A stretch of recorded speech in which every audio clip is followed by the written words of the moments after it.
get his microphone all kind He's of smart in figured other out. ways. Yeah. Yeah. Is competition. I mean, you're supposed to be on air at a certain time with the mic. How hard is that? So the question is, competition. Where's competition?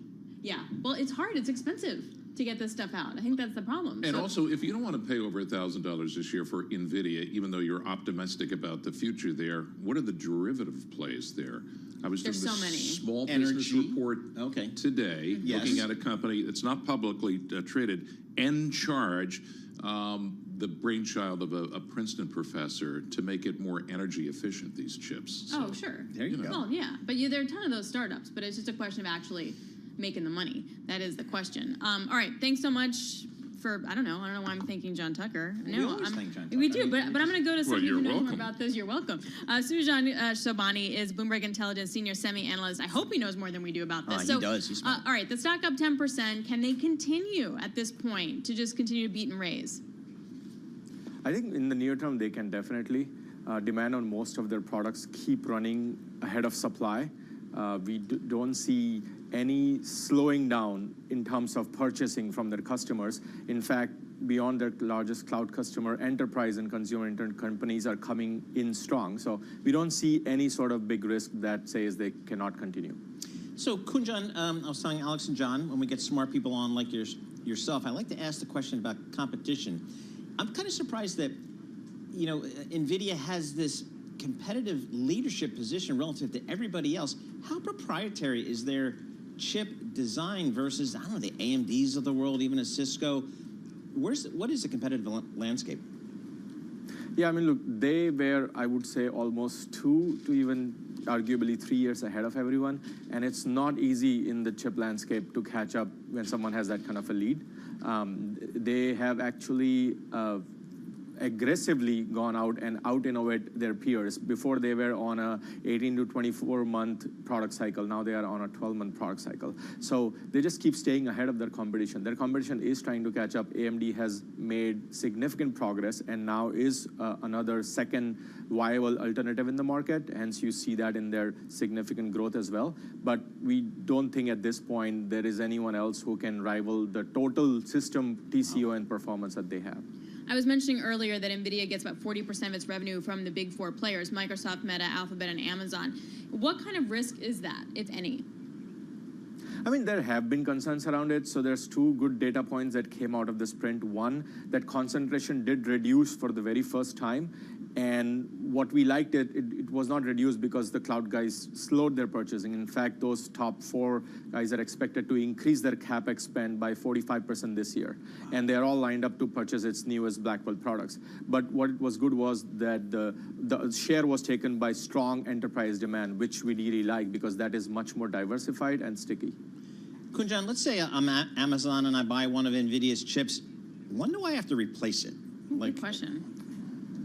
There's 2 answers to it. If we were in a normal sector semiconductor cycle, like you are in smartphones or PCs, the refresh time would be longer. So I would say ideally 3 to 5 years. But what's going on right now is all of these customers are just racing against each other. So they cannot afford to stop. So as soon as a newer, better chip is available that they can change, they are going to change.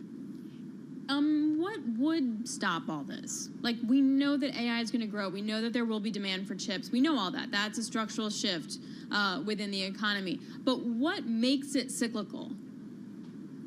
I think the first point of cyclicality would be when the demand momentum stops, which we haven't seen no signs of. Look, the supply keeps on coming up. So at some point, demand is going to be meeting supply.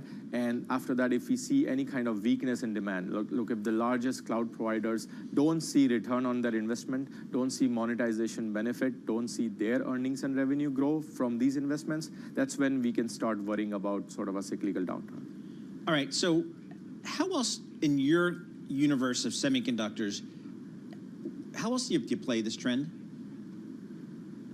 Look, NVIDIA still remains sort of the best pure play AI play in semiconductors. So I don't know why you would want to look elsewhere. But if you were forced to, we also like players like Broadcom and Marvell when it comes to AI networking. When it comes to the ASIC chips, which NVIDIA's largest customers are designing themselves. So these are the two areas where we see significant growth coming in over the next 2 years.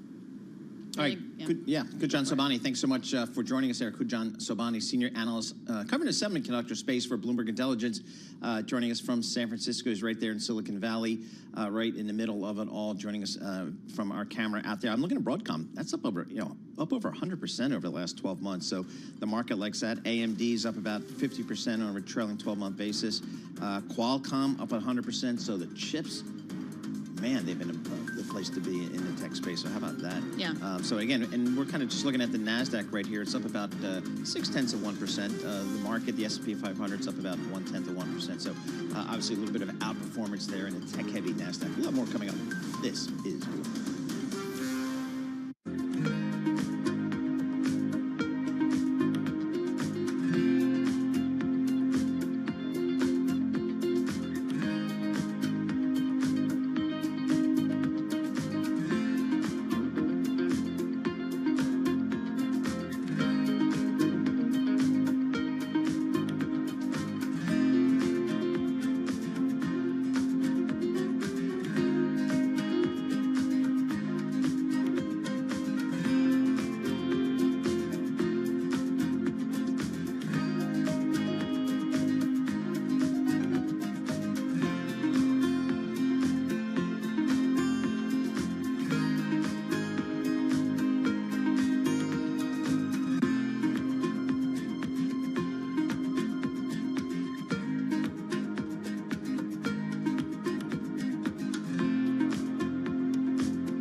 Your company news headlines on Bloomberg Radio. And I'm John Tucker in the newsroom. Look at some of the company stories we're following. Goldman Sachs has become the first Wall Street bank to take a step toward complying with Saudi Arabia's ultimatum for foreign firms to set up their Middle Eastern base there. The investment bank receiving a license recently from the kingdom's Ministry of Investment to set up its regional headquarters in Riyadh. Not immediately clear how many staffers are going to move to Saudi Arabia, how much of Goldman's regional operations are ultimately going to be based in the kingdom. Under the rules that came into force this year, the firms have to have a regional base in Saudi Arabia with at least 15 workers, including executives overseeing other countries, or risk losing business with a vast network of government entities in Saudi Arabia. No surprise here, but top-tier sports rights, they're expensive. So companies and leagues have been divvying up the packages. Warner Brothers Warner Brothers Discovery picking up some of the college football playoff games in a 5-year deal with ESPN. Warner Brothers, TNT, other outlets such as its Max streaming service will air 2 first-round games this season and 2 quarterfinal matchups starting in 2026. ESPN has the option to supply Warner Brothers with more games under this agreement. Financial terms, they have not been disclosed. And familiar U.S. restaurant chains navigating the same pressures that now bankrupt rival Red Lobster face. Falling foot traffic, higher labor costs, and generous promotions. Diners have shifted to more affordable options like, get this, cooking at home. Imagine that. The dynamic has led to challenges at chains including Applebee's, Olive Garden, Outback Steakhouse, and others in recent quarters. For the amount you pay to go out, you could buy groceries for a week. At least that's my take. That's your company news. This is Bloomberg Intelligence with Alex Steele and Paul Sweeney on Bloomberg Radio. All right, happy Thursday, everybody. I'm Alex Steele alongside Paul Sweeney and Stay John Tucker. home. This is, some people didn't hear your wonderful commentary before. We're talking about eating out versus staying at home. Anyway, this is Bloomberg Intelligence Radio. We bring you all the top analysts with our great guys that cover Bloomberg Intelligence worldwide. They have covered 2,000 companies in 130 industries. We also keep you up to date on all the news. Here's Michael Barr with World and National News. Michael? Thank you very much, Alex, Paul, Galloping Gourmet. We appreciate it. Donald Trump's last remaining rival in the Republican primary is now his latest supporter. Nikki Haley says she will be voting for the former president in November. Bloomberg Government's Jack Fitzpatrick. Haley had probably the most acrimonious campaign against Donald Trump. They were personally sniping at each other for much of the time. Haley was more willing to be openly critical of Trump than some of the other former candidates who were challenging Trump. Bloomberg Government's Jack Fitzpatrick in the nation's capital. A state visit today at the White House. A key ally from Africa. The red carpet rolls out for Kenyan President William Ruto. President Biden and First Lady welcome Ruto and his wife Rachel with an official arrival ceremony on the White House South Lawn. And then tonight, a lavish state dinner under a tent on the White House South Lawn as the Bidens hosting several hundred people in honor of President Ruto. High winds led to a deadly stage collapse in Mexico, leaving at least 9 people dead and sending dozens to the hospital. The presidential candidate was on stage at the time. He was not injured. Rescue teams worked throughout the night, pulling people from under the stage, which had been erected on a baseball field. Travel starts in earnest today for the Memorial Day holiday weekend. FAA Administrator Michael Whitaker says they're getting ready for all the holiday flyers. We're ready for this. We planned for this. We know it's going to be a busy weekend. We're glad to see the traffic come back. Our first job is safety, so at FAA, it's 45,000 employees, all hands on deck. FAA Administrator Michael Whitaker spoke to ABC. Global news 24 hours a day and whenever you want it with Bloomberg News Now. I'm Michael Barr, and this is Bloomberg. Paul, Alex, John. All right, thank you so much, Michael Barr. I just want to update everyone that U.S. Attorney General Merrick Garland will be holding a press conference at 11 at the DOJ, and this is on Live Nation Ticketmaster, so we'll be bringing that to you live when that happens. Here's something that I found interesting. It was in the Journal. Apparently, anger is bad for your health. Like, yes, this is an emotion. We all should have our feelings. I like feelings. I like talking about feelings. But there was a study that showed that getting angry actually does damage to our hearts and brains and GI systems, according to doctors and research. I buy They needed a study for this? Of course it does. This is really making me angry. Well, because... So that's pretty funny. Scientists basically tested the functioning of blood vessels in each participant in this study to see what affected it most. Anger, anxiety, and sadness. They used a blood pressure cuff to squeeze and release the blood flow in the arm, and those in the angry group had worse blood flow than those in others, and that hurts your GI system, for example, hurts your brain, and hurts your heart.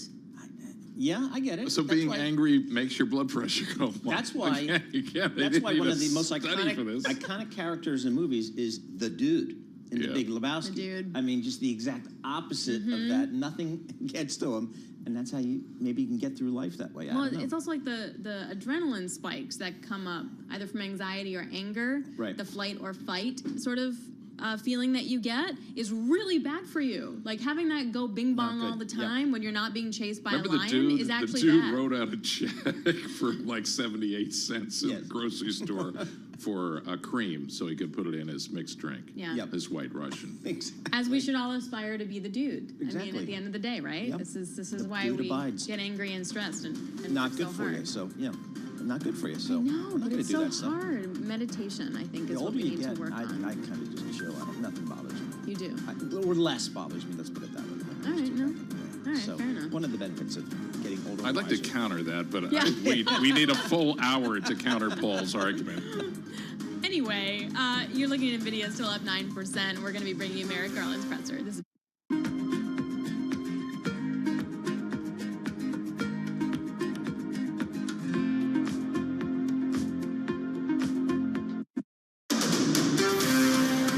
This is Bloomberg Intelligence with Alex Steele and Paul Sweeney. The real outperformance has been the U.S. corporate high yield. Are the companies lean enough? Have they trimmed all the fat? The semiconductor business is a really cyclical business. Breaking market headlines and corporate news from across the globe. Do investors like the M&A that we've seen? These are two big-time blue-chip companies. The window between the peak and cut changing super fast. Bloomberg Intelligence with Alex Steele and Paul Sweeney on Bloomberg Radio.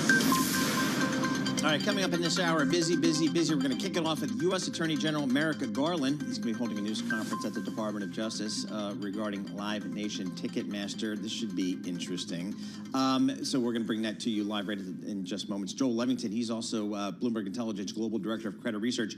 Bloomberg Intelligence is holding an Autopalooza event next week where they get all the big auto voices together to talk about the global auto business. Is this auto industry going electric or is it not? We'll get the latest on that. Gina Martin-Adams is going to join us as well from BI to give us her market call. So we got a lot coming up in the next hour. But right now, let's kick it all off with Mr. John Tucker. And this Bloomberg Business Flash being brought to you by BNY Mellon Insight, June 4th through the 6th in Nashville, Tennessee.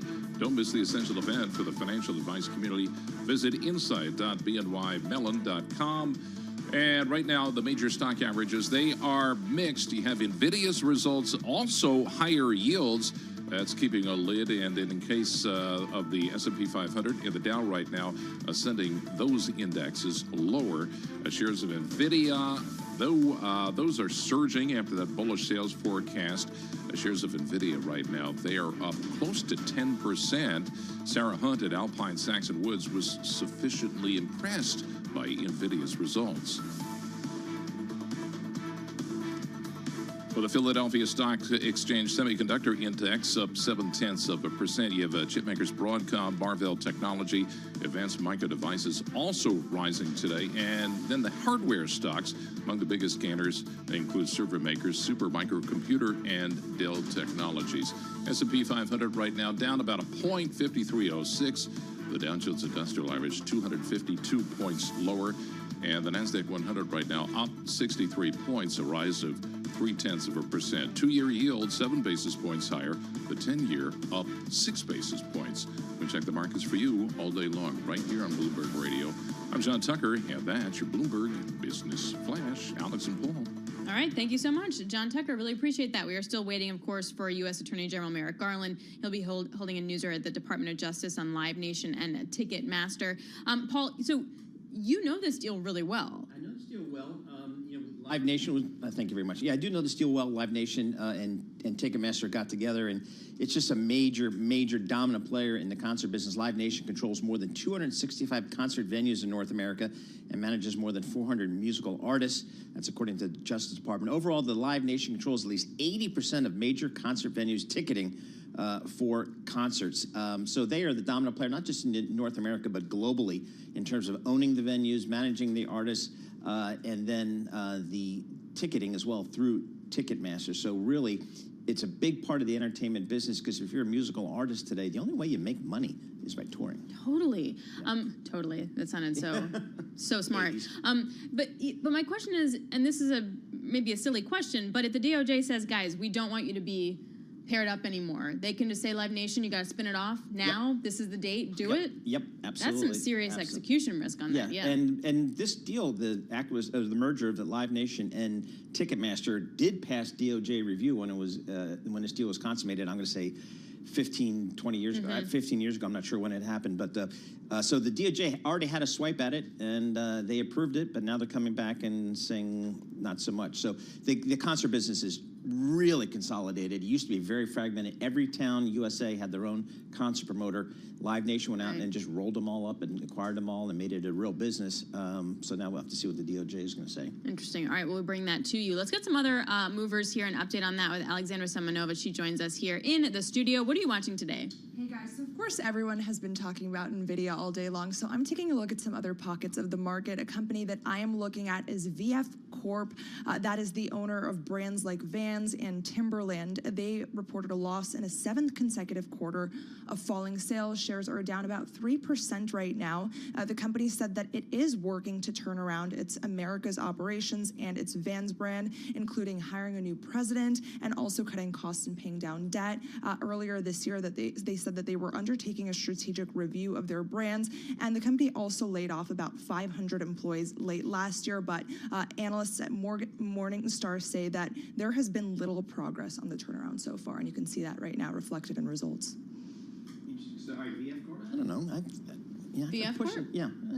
All right, that's it. I didn't know they owned so many brands. Oh, they had so many brands, but man, that's been tough. I mean, just like the decline down. North Face wasn't terrible, but still, Vans didn't do well. Timberland didn't do well.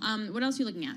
I'm also looking at Petco. Those shares are doing quite well, up about 9% right now. This is after a great earnings forecast, and also Wedbush added it to its best ideas list, falling better than expected financial results. So that ticker is WOOF, by the way. Of course it is. I always love that one. You gotta love that. Isn't the whole thing like your pets are recession-proof?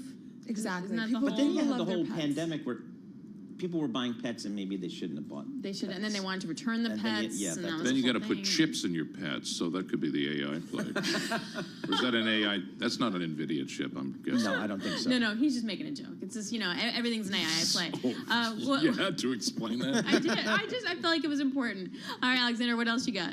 Ralph Lauren is an interesting one. It was down earlier, paired that loss. It's up about 2.5% right now, and it's because of a mixed report. They did deliver on earnings, but they gave a poor forecast for 2025 revenue growth, and that's been kind of a theme this earnings season. We have about 80% of companies that have beat analyst estimates on results, but guidance has been disappointing, and that's why we had actually the most muted stock reactions to earnings since late 2020. So a lot of mixed reports, but investors have been really focusing on guidance. All right, Alex, thank you so much. Alex Semenova, Bloomberg equities reporter, giving us the update on the market. Right now, let's go to Washington, D.C. U.S. Attorney General Merrick Garland, he's holding a news conference at the Department of Justice talking about Live Nation Ticketmaster. Let's listen in. Joined by 29 states and the District of Columbia, sued Live Nation Entertainment and its wholly owned subsidiary Ticketmaster for violating the Sherman Antitrust Act. In recent years, Live Nation Ticketmaster's exorbitant fees and technological failures have been criticized by fans and artists alike. But we are not here today because Live Nation Ticketmaster's conduct is inconvenient or frustrating. We are here because, as we allege, that conduct is anti-competitive and illegal. Our complaint makes clear what happens when a monopolist dedicates its resources to entrenching its monopoly power and insulating itself from competition rather than investing in better products and services. We allege that Live Nation has illegally monopolized markets across the live concert industry in the United States for far too long. It is time to break it up. Live Nation Ticketmaster has made itself ubiquitous in the live entertainment industry. It controls at least 80% of primary ticketing at major concert venues. It directly manages more than 400 artists and controls more than 60% of concert promotions across the country. And it owns or controls more than 60% of large amphitheaters in the United States. We allege that to sustain this dominance, Live Nation relies on unlawful, anti-competitive conduct to exercise its monopolistic control over the live events industry in the United States and over the fans, artists, independent promoters, and venues that power the industry. The result is that fans pay more in fees, artists have fewer opportunities to play concerts, smaller promoters get squeezed out, and venues have fewer real choices for ticketing services. As detailed in our complaint, Live Nation Ticketmaster locks out competition in ticketing through the use of long-term, exclusive ticketing contracts with venues that can last over a decade, as well as by acquiring venues themselves. With exclusive agreements that cover more than 70% of concert ticket sales at major concert venues across the country, Ticketmaster can impose a seemingly endless list of fees on fans. Those include ticketing fees, service fees, convenience fees, platinum fees, PriceMaster fees, per order fees, handling fees, and payment processing fees, among others. For fans in the United States, this illegal conduct means higher prices. In other countries, where venues are not bound by Ticketmaster's exclusive ticketing contracts, venues often use multiple ticketing companies for the same event, and fans see lower fees and more innovative ticketing products as a result. We also allege that Live Nation Ticketmaster uses these long-term ticketing agreements with venues and its control over those venues to unlawfully pressure artists into agreeing to use its promotion services. In fact, Live Nation often sacrifices profits it could earn as a venue owner by letting its venues sit empty, rather than opening them to artists who do not use Live Nation promotion services, even during peak concert season. Live Nation has not only deployed anti-competitive tactics to coerce artists and venues into using its services and to charge fans excessive fees, it has also worked strategically and illegally to eliminate the threat of potential rivals from emerging across any of its businesses. As detailed in our complaint, Live Nation suffocates its competition using a variety of tactics, from acquisitions of smaller regional promoters and venues, to threats and retaliation, to agreements with rivals designed to neutralize them. This has included acquiring or co-opting key independent promoters, even when the economics of a particular deal did not make sense for Live Nation's promotions business. For example, as recounted in our complaint, Live Nation acquired a controlling stake in AC Entertainment, an independent promoter in Tennessee. Live Nation's chief strategy officer assured executives that even though, quote, the numbers are not super exciting and this feels like more of a defensive move, the acquisition helped, quote, grow our moat in the Nashville market. When faced with another potential competitor to its promotions business, Live Nation took action to ensure that the competitor would not threaten its dominance in the live music industry. Live Nation initially categorized that competitor, the venue operator Oak View Group, as one of its, quote, biggest competitor threats. Over time, however, Oak View and Live Nation morphed from competitors into partners. As detailed in our complaint, Live Nation executives repeatedly scolded Oak View for trying to compete. In one instance, in 2016, Live Nation's CEO warned Oak View that competition would only lead to artists demanding more compensation. The Live Nation CEO emailed Oak View writing, quote, let's make sure we don't let them now start playing us off, referring to a prominent artist agency. Oak View backed down. In a similar instance in 2022, Live Nation's CEO scolded Oak View's CEO, quote, who would be so stupid to do this and play into the artist agent's arms, close quote. Oak View again backed down. Quote, we have never promoted without you, won't, said its CEO, and later added, quote, I never want to be competitors, close quote. We also allege that Live Nation has repeatedly wielded its powers to keep its rivals from expanding in the U.S. concert promotions market through threats and retaliation. In 2021, Live Nation threatened to retaliate against private equity firm Silver Lake unless one of the latter's portfolio companies, TEG, stopped competing with Live Nation for artist promotion contracts in the United States. Live Nation CEO told Silver Lake that he, quote, failed to understand why Silver Lake, quote, continued to invest in a business that competes with Live Nation, close quote. The threats ultimately succeeded, and Silver Lake has tried to sell TEG altogether.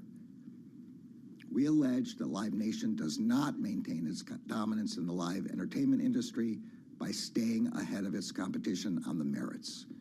It does so by unlawfully eliminating its competition. We allege that Live Nation controls the live entertainment industry in the United States because it is breaking the law.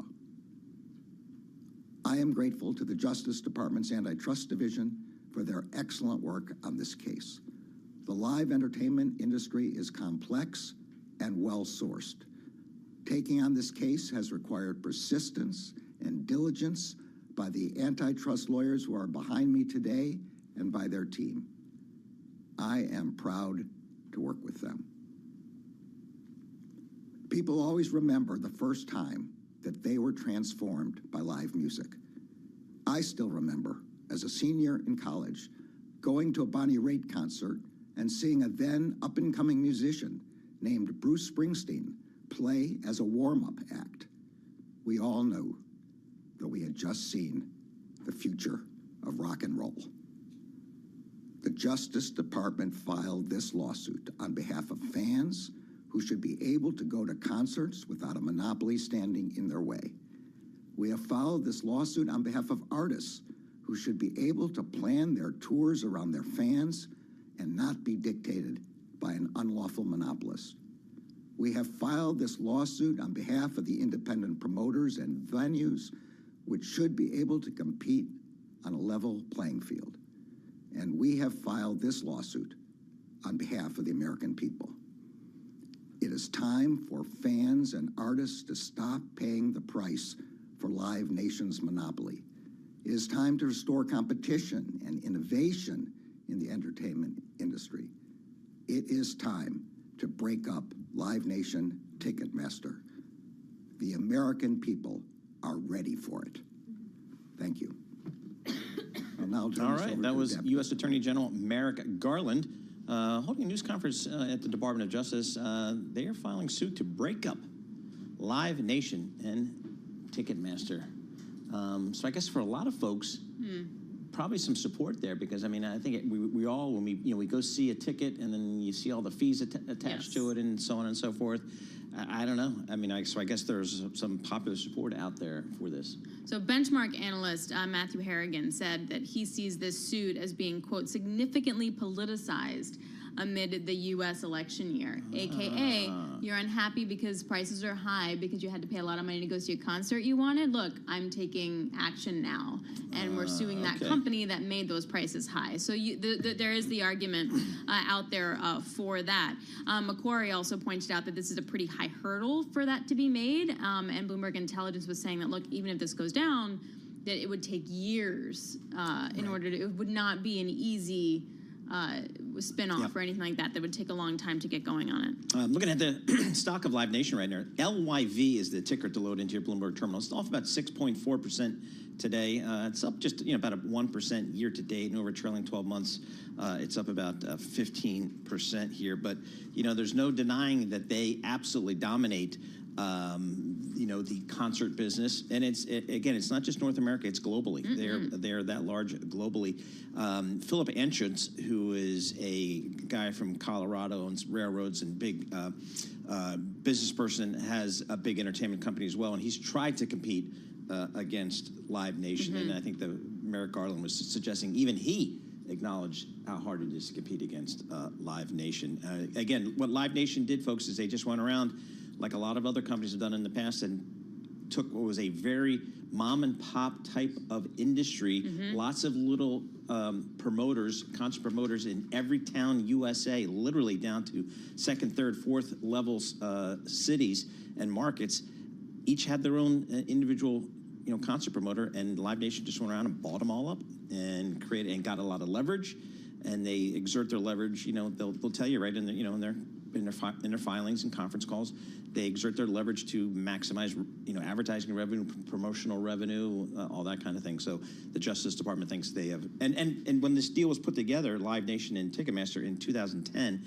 it did have to go through DOJ review. The DOJ approved it with some conditions, recognizing that this could be an issue, but apparently what they're alleging today are issues above and beyond some of those consent decree issues. Yeah. All right. So we're going to keep our eye out for the stock moves and what's happening there. We're also keeping our eye on the broader market as well.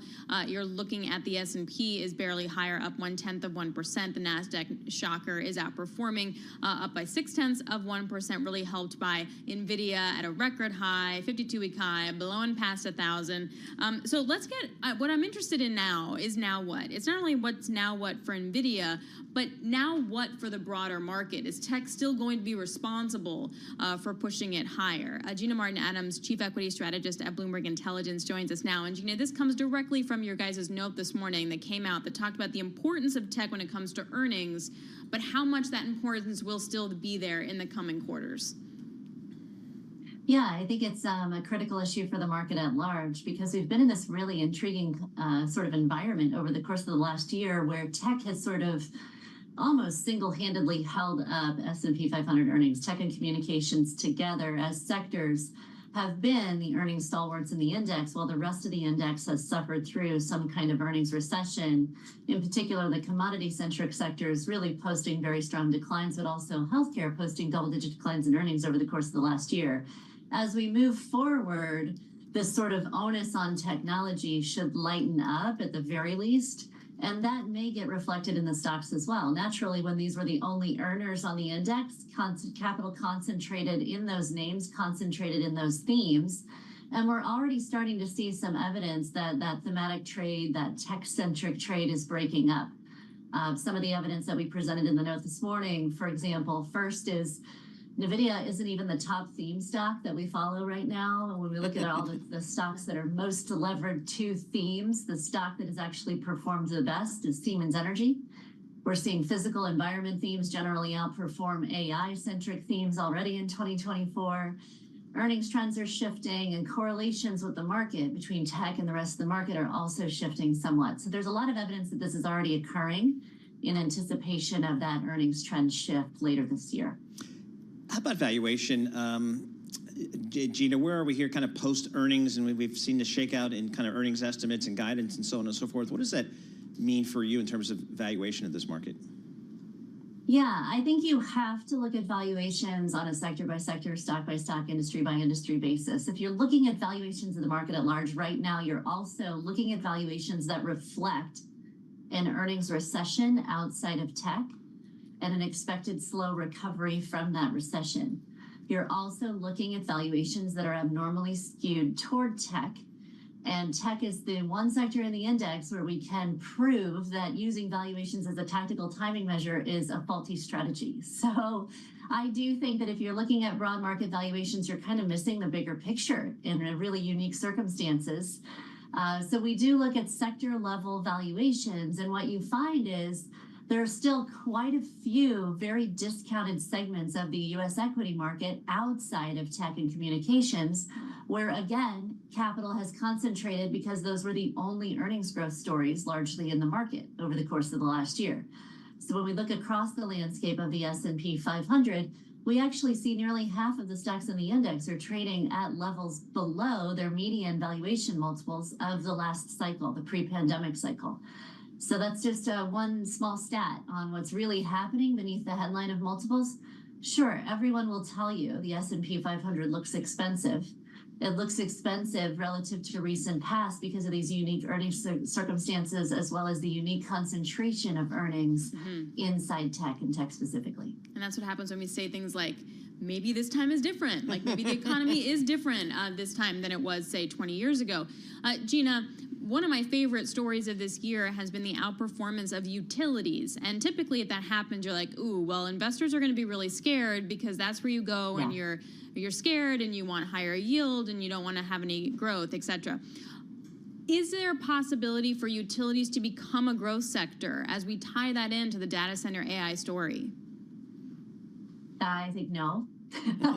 No, but is there anything to that at all? I think the reason utilities have outperformed is actually several-fold. Yes, there is some optimism with respect to AI, but we're in the process actually of working through our earnings sentiment analysis right now, and no utilities companies are mentioning AI as a growth opportunity for them. So as much as the market has maybe tried to push this narrative, that's really only part of what's impacted the utility stocks. It's important to keep in mind that utilities are very low beta stocks. We did go through a pretty significant corrective process in the month of April. Utilities naturally outperformed that process, so their base was higher coming into May. And then we've had a bond market rally to boot. Utilities are a high rate sensitivity sort of segment of the market. When bond yields rally, then of course utilities tend to outperform. So there's three reasons why utilities have done well over the last 3 months. I do think that there's a possibility, certainly, that you have some exposure to AI propelling demand for utilities. The question then is how much of that demand ultimately results in pricing power for utilities. And this is a really critical question for this segment. This is a hyper-regulated sector, especially here in the United States. Will they ultimately just get price pass-through on a regulated basis, or will we actually see real shift in growth in the business model? I don't know, but it seems like the short-term answer is not anytime soon. All right, Gina, thank you so much for joining us. As always, Gina Martin-Adams, U.S. strategist for all the equity stuff for Bloomberg Intelligence. She does it. She does it all. We appreciate getting some of her time. All right now, let's get a little bit of a reset in this market. Let's check in with our good friend John Tucker for a Bloomberg Business Flash. And Paul and Alex, the story for markets, the blowout earnings report from NVIDIA, and they have higher yields. Bonds selling off, pushing the yields up. The economic data today showed business activity accelerated with a pickup in the rate of inflation. That could likely keep the Federal Reserve on hold. 2-year yields, which are more policy reactive, are 8 basis points higher right now. 4.94 for the 2-year. 10-year yield 7 basis points higher. That's at just about 4.5%. Well, NVIDIA, that's the story of the day. Those shares right now above $1,000, $1,045 a share, 10% higher after that blowout earnings report. Second quarter revenue is going to be about $28 billion. Also announcing the 10-for-1 stock split, boosting the quarterly dividend by 150%. And you just heard Merrick Garland on the air here, the Justice Department and 30 states suing Live Nation, seeking to force the company to sell off the ticketing giant Ticketmaster. Live Nation shares, they are down about 6% right now. And overall, S&P 500, 8 points higher. That's up 0.2%, 53.15 on the index. The Dow Jones Industrial Average, 292 points lower. That's down about 0.75%. And the NASDAQ 100 up 117 points. And that is a rise of 0.6%. We check the markets for you all day long, right here on Bloomberg Radio. I'm John Tucker, and it's your Bloomberg Business Flash. Paul and Alex. All right, John Tucker, thank you so much. We appreciate that. Alex Steele, Paul Sweeney, live here in our Bloomberg Interactive Brokers studio. Coming up around 11:35 a.m. Wall Street time, Tesla CEO Elon Musk speaking remotely at the Viva Tech conference for Q&A with the great Maurice Levy. Maurice Levy, former chairman of Publicis, one of the leading advertising agencies in the world. And Maurice Levy is a absolutely dominant figure in French industry and French business. So we'll be sitting down with Mr. Musk. We'll bring you those comments. Always topical as well. Staying on the auto kind of theme here, Joel Levington joins us here. He covers, he's the director of credit research for Bloomberg Intelligence. He does it all. One of the research areas he covers is the automobile industry. And Joel, thanks so much for joining us here in studio. You guys are going to have a conference next week in New York City focusing on the auto business. Tell us about that. What are you guys doing? Sure, Paul. Thank you so much for having us. It's going to be a great conference next Thursday. Everybody, please come out to 120 Park for the show. We're going to be talking about things like auto loans and how delinquencies, which are as high as they were in the Great Depression, the Great Recession, where are they headed, and what does it mean that when Tesla cuts its prices by 35%, what does it mean for your residual values and your ability to buy a new car with the average price at $48,000? And of course, we'll have the rating agencies there. We'll have valuation views from J.P. Morgan, from Merrill Lynch, and from credit sites. So it should be a great afternoon for everybody. First of all, I want to point out, he brought me swag. Oh, let's see. In the radio studio. It is a hat, Autopalooza 2024, Bloomberg Intelligence on the back. I love me swag. For those of you on radio, sorry, but for those of you on YouTube, you can check out my good swag. The problem is that I look terrible in hats. No, you look great. Yeah, no, trust me. This is a joke in my family that I can't wear hats. But my husband looks great in hats. Why are delinquencies so bad right now? Sure. Well, 25% of loans right now, Alex, cost $1,000 or more a month. And so if you're thinking about your average consumer that makes about $65,000, that's your average household, a $48,000 car with a $1,000 plus loan, and then, like 18% of the loans that are outstanding, Paul, have a negative $6,200 equity value because prices, particularly for EVs, have been coming down so much. So it really puts you in a spot where you're paying for something that is already underwater. So why continue tends to be the question. And I think that's the key reason why you're starting to see seeing these numbers rise, despite unemployment levels that are quite low. So what's the feeling in the auto industry, Joel, about kind of where we are in this transition to EVs? We seem to have hit a little bit of a bump in the road here, and I'm not sure if it's just a little pothole or if it's something much bigger. What are the companies saying? What are the investors that you talk to? What are they saying? To me, I think it's actually much bigger than what people think. I think you're going to see more R&D and CapEx being cut and reduced. And I think you're really seeing a recycling of capital usage, where you're investing in EVs into an unknown project with unknown returns, whereas when your stocks trade at 3 or 4 times PE, why not go buy the shares or give more dividends? And I think you're seeing this shift in capital allocation from CapEx and growth from EVs because most consumers don't want them, right? The BI survey after survey tells you around the globe that people are not that interested in owning EVs. Are they not interested in owning EVs because of the cost? Politically, they don't like this whole green energy thing. They're just not good vehicles. Why don't they want them? Cost is a huge factor. At the beginning, when you have people that will buy whatever the latest and greatest technology is, that's great, and they can afford that. But a $120,000 EV Mercedes is not going to work for the average person like myself. And so you have issues there with price, which is what Tesla's been trying to do to solve that, right? And that creates different sorts of issues. I think the other thing is infrastructure. There's just not enough. Mm-hmm. And if you think about your typical consumer, perhaps in the Midwest, they go on long trips and they want 300, 400, 500 miles of guaranteed road, and you just can't get that with the infrastructure that you have today.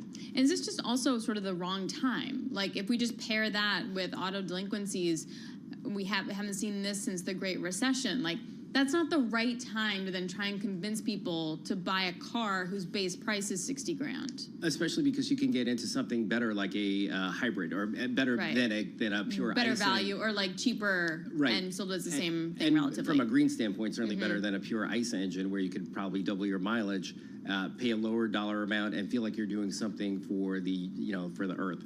And so I think that's really why you're starting to see a huge ramp up in hybrid sales across the platforms. Can I ask a really dumb question about Teslas? So I've been using a lot of Teslas to get into the office. Like Uber has a green car thing. What I've noticed is like the size looks exactly the same, but inside I feel like I'm in a hotel room. It's like huge. Is that because Elon Musk takes out all the stuff that's in a regular internal combustion engine car? The design and the compactness of their battery has done a tremendous job, much like Lucid has. Lucid, of course, was founded by the former designer for Tesla. So they've done a great job of like redesigning the insides of a vehicle. And that's why it feels so much more roomier than you get, because the battery essentially is pushed lower and the trunk or the frunk is pushed forward. So you get more space, and they also have more of a curved dome. on the roof. Have you been in one? Like, yes. Have you noticed that it feels so much bigger? Yeah, now that you think about it, yeah. But I mean, I drove thanks to Matt Miller, the Ford F-150 Lightning, the electric version. That was you liked awesome. It. Yeah, you liked that. And I'm not a pickup truck driver because I'm an investment banker. I don't do that. You don't do that stuff. And I don't do electric. But boy, it was an awesome car, awesome vehicle.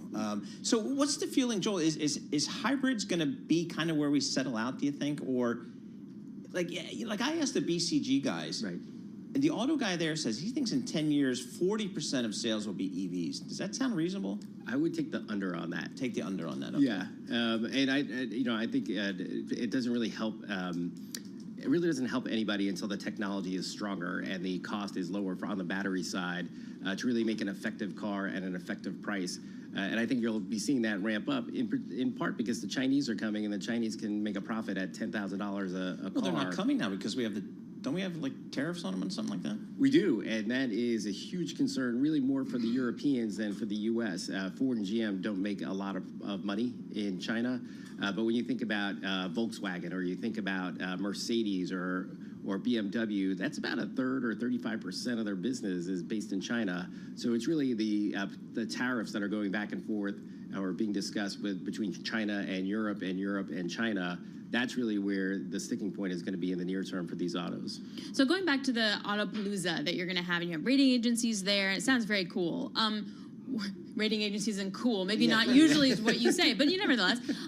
What is going to be your forecast? Like, what kind of forecast are you looking at for the charge-offs, for the delinquencies? How are you thinking about that for the medium term? Yeah, well, I think what's really going to be great there is Cox Automotive and Experian are going to be coming in and talking about what electrification means for finance companies. I know that doesn't particularly sound cool, but really you have seen perfect performance or near perfect performance out of electric cars. And at least the slides that they've shown me tell me that is not the case any longer. And in fact, it's going to be a lot worse than ICE engines. And so people that were betting on EVs holding their residual values, I think are going to be in for a bad surprise, whether it's the finance companies or people that own ABS securities that have a lot of EVs in them. So I think they'll be able to provide a lot of detail next Thursday. All right, Joel, thank you so much for joining us. Joel Levington, he runs all the credit research for Bloomberg Intelligence, also covers the auto industry in his spare time. Autopalooza, get the auto industry together in New York City for a Bloomberg Intelligence Investor Conference Thursday, 120 Park Avenue next Thursday. With our news in New York City, here's Michael Barr. Thank you very much, Paul. Alex, John, the Department of Justice is filing an antitrust lawsuit against the owner of Ticketmaster. The DOJ and 30 state attorneys general say they aim to break up a monopoly involving Live Nation's ownership of Ticketmaster. That merger was cleared by the government over a decade ago, but now the Justice Department says that single company's control of the concert promotion, ticket sales, and the venues crowd out the competitors, and it makes fans pay more. Attorney General Merrick Garland. It is time for fans and artists to stop paying the price for Live Nation's monopoly. It is time to restore competition and innovation in the entertainment industry. The firm attracted scrutiny in 2022 when Ticketmaster's system crashed due to overwhelming demand for Taylor Swift's Eras Tour.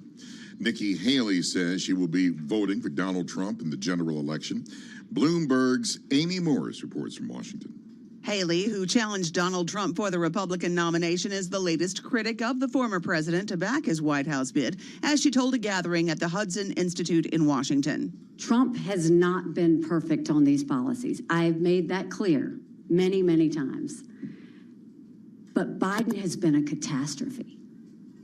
So I will be voting for Trump. Haley's endorsement of Trump is the latest sign of his near total grip over the Republican Party. President Biden has openly courted Haley's supporters to back his campaign. In Washington, Amy Morris, Bloomberg Radio. 20 people remain in intensive care in Bangkok more than 24 hours after deadly turbulence hit a Singapore Airlines flight and forced the plane into an emergency landing. One man was killed and dozens of other people seriously hurt after the flight from London to Singapore suddenly hit turbulence. Spinal cord injuries and brain trauma are among those of the people that are hurt. Global news 24 hours a day and whenever you want it with Bloomberg News Now. I'm Michael Barr, and this is Bloomberg. Paul, Alex, John. Hi, Michael Barr. Thank you so much. We appreciate that. Alex Steele, Paul Sweeney live here in our Bloomberg Interactive Broker Studio. Streaming live on YouTube as well, so head over to youtube.com. Search Bloomberg Podcast. All right, we were just talking with Joel Levington of Bloomberg Intelligence regarding the auto industry conference he's having in New York City for accredited investors next Thursday. We're waiting to hear from Elon Musk. He's going to be interviewed by Maurice Levy, former chairman of Publicis. They're going to have a conversation on the EV business. We figured this is a perfect time to check in with Matt Miller, the exceedingly overworked Matt Miller, who joins us here in our Bloomberg studio here. That's some shade. Matt, sarcasm is the lowest form of wit, Paul. Exactly. All right, what do you guys? I mean, you've got your you are so into this auto gig. You've got a podcast with our good friend Hannah Elliott. Tell us about it. Yeah, and we have some amazing guests. So you're just talking to Michael Barr. He has a podcast, The Business of Sport. Yes, he does. And this weekend is one of the most iconic races in motorsports history. Charlotte Motor Speedway? The Indy 500. The Indy 500 is I coming even up kind of knew that. this weekend. So a lot of people are getting their RVs, driving out to Indianapolis. And Hannah and I spoke with Catherine Legg, who is going to be one of the drivers. She had an amazing qualifying session a couple of days ago. She was doing an average speed of 230 miles per hour, and she hit the wall. But she did not take her foot off the gas pedal.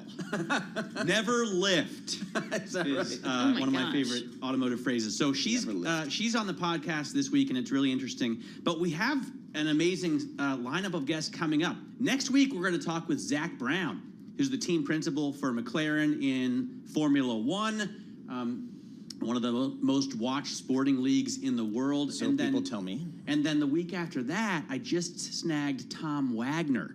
He runs Nighthead Capital. So everyone knows they own Hertz, and they had the whole Tesla thing. But they also own Singer, which is a Porsche customizer, I guess you could say, a Porsche resto mod outfit in LA that's very famous. You can pick one of those up for about $1 million if you wait long enough. And they also own Revology, which does replicas or reproductions, they prefer, of the 1968 Mustang down in Florida. They have a licensing deal with Ford, and they do an entirely new vehicle from the frame up, but it looks exactly like a 1968 Mustang. That's just cool. with modern day performance. Yeah, so an amazing business. He also owns a soccer team, so I guess Tom Keene would care.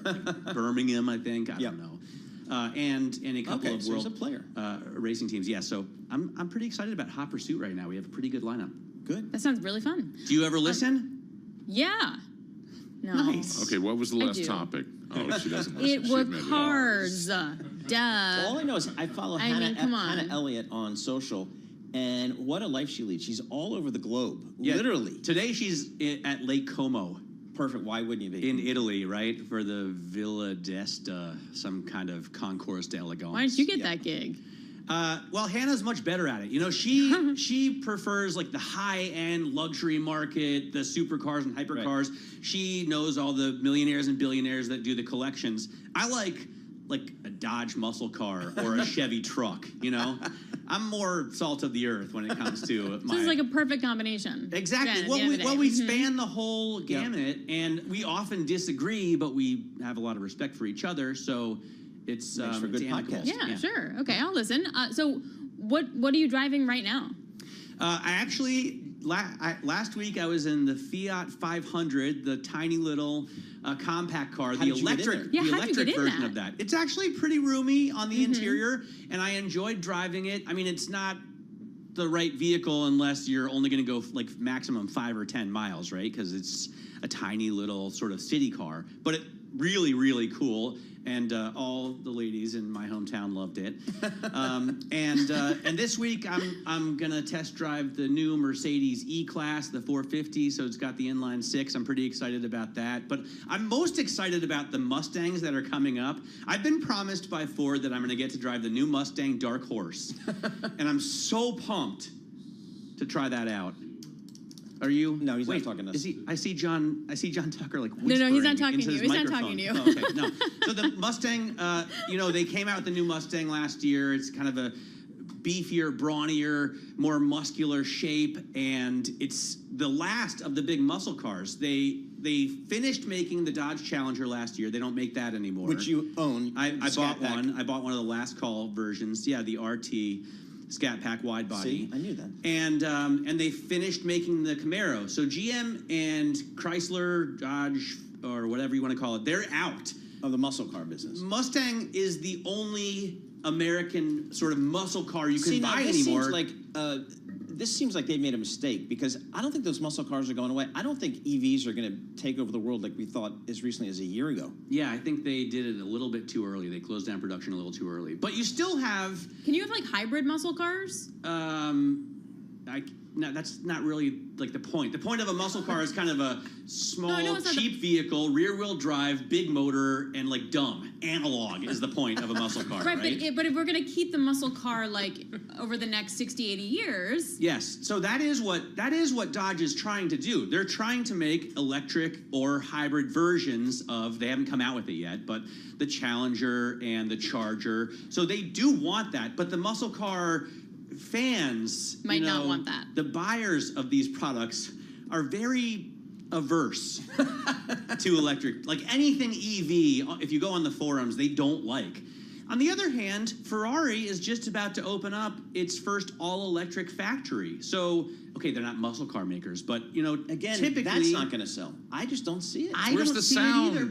That's the sound that you love at a Ferrari. I'm with you. I was just... Alex, I think, is on the right track. That's what they don't have any other choice, right? Because of the CAFE regulations, they can't make a 6.4-liter naturally aspirated V8 anymore. It's just too polluting. So they're trying to do anything else they can. The problem is that the market just isn't there yet. Can I ask a quick Tesla question? Is Elon Musk focused on selling cars or doing the autonomous driving? I mean, you'd have to ask Elon Musk. The answer is yes. And space and battery storage. Yeah, well, exactly. It's like they're not focusing on the number of cars that they're selling now. He seems to be really committed to autonomous driving at this point. Until it moves again. Yeah, he's focused on so many different things, right? And a lot of investors are concerned that he's not as focused as he should be on their specific thing. So, like Volkswagen, Ford, as you know, in the last 3 years, they've made big announcements, big investments in EV, and billions of dollars of losses. Billions of dollars of losses. Now we've seen Ford pull back. I mean, we've seen a lot of the companies pull back, right, and say we're going to go this. Yeah, I think they just lost too much money. They've obviously been regulated into and socially cajoled towards this EV thing, and they've all made the big bet that can't be unmade. Like it's too late to turn around. They're all headed towards EVs, but they do have the ability to take their foot off the accelerator in terms of how many straight 100% BEVs they make and head more towards hybrids because that's what the consumer wants. The consumer wants the hybrid. You can drive around town on electric power only, emitting 0 CO2 from your tailpipe, but when you need to go on a longer trip, the range extending internal combustion engine kicks in and you don't have to wait at broken chargers to get more power. So I think they're all pivoting back towards hybrids, but yeah, they've already sunk so much into the battery power, the electrification, the software. They can't turn back around. And so here's also my question, talking about the nuts and the bolts of the stuff, and this is where it gets to my world. So when you have these tariffs on things that you need to build those cars on China, but the price to buy them in North America is so much higher. What are these guys going to do? Are they going to pay 30% more to get graphite from Canada, or are they just going to wait for China to import that graphite to Mexico, and then they're going to get it for a lot cheaper? First of all, I don't know the answer, but I would guess that at some point the government is going to have to step in and help because I agree with you. The administration has regulated them into this path. They have no other choice. Yeah. On the other hand, consumers can't afford to pay, $45,000 for an electric car when the ICE equivalent is $25,000. Yeah. They've got the $7,500 credit, but you're going to have to either give more. I mean, especially if you've got these protectionist tariffs that are going to drive prices even higher. They've already caused so much inflation, and they're going to continue to inflate prices at the government level. So the consumer, if it's going to be able to keep up, is going to have to get a little bit more help from Uncle Sam. That means all of us are going to have to pay even more taxes than we already do.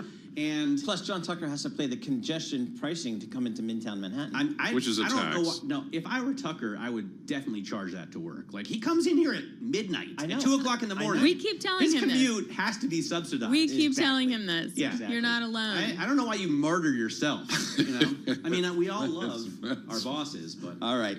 Matt Miller, thanks so much. He's got the podcast. He does everything for Bloomberg Radio and TV. Right now, let's head over to Mr. Elon Musk. He's speaking remotely at a Viva Tech conference with Maurice Levy. Maurice Levy, the former chairman of Publicis Corporation. Let's listen in. Below 10 bits per second.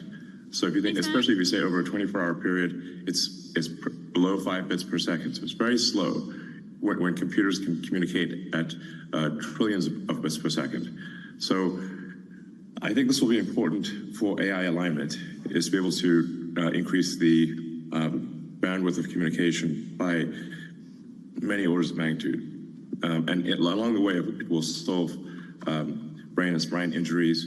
And I think ultimately there's potential there to reanimate the body. So you take the signals from the motor cortex from one neural link and then send them to another neural link that is just past where the severed spinal cord is, and you essentially shunt the signals from the motor cortex and both the sensory signals, and so you need to get to the somatosensory cortex, motor cortex, and you can shunt the signals, and you should be able to enable someone to walk again. So I think that will be quite profound, and I'm confident that it is physically possible to do so.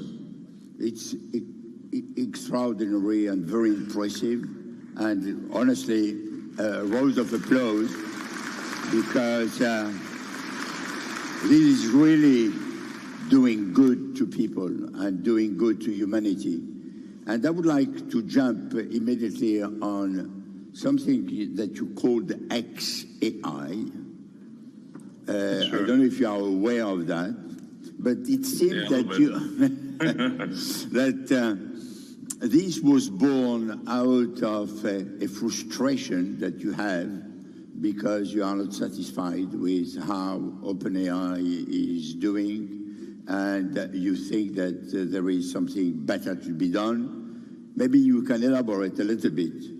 First, on why are you frustrated with OpenAI, and what are the issues? And second, what you expect to do with XAI? Yeah, well, I think there's perhaps well, I have a concern really for all the major AI programs. I mean, the two biggest ones obviously are Google Gemini and OpenAI, which is in partnership with Microsoft. So you've got kind of Google DeepMind and OpenAI and Microsoft as the two largest players, and you've got Meta sort of somewhere in third place. The concern I have, and this may seem like a small concern, but I think it's actually a very big issue, is that they are not maximally truth-seeking. They are pandering to political correctness. To give an example, when Google Gemini came out, one of the questions people asked it would be, which is worse, misgendering Caitlyn Jenner or global thermonuclear warfare? And it said misgendering Caitlyn Jenner.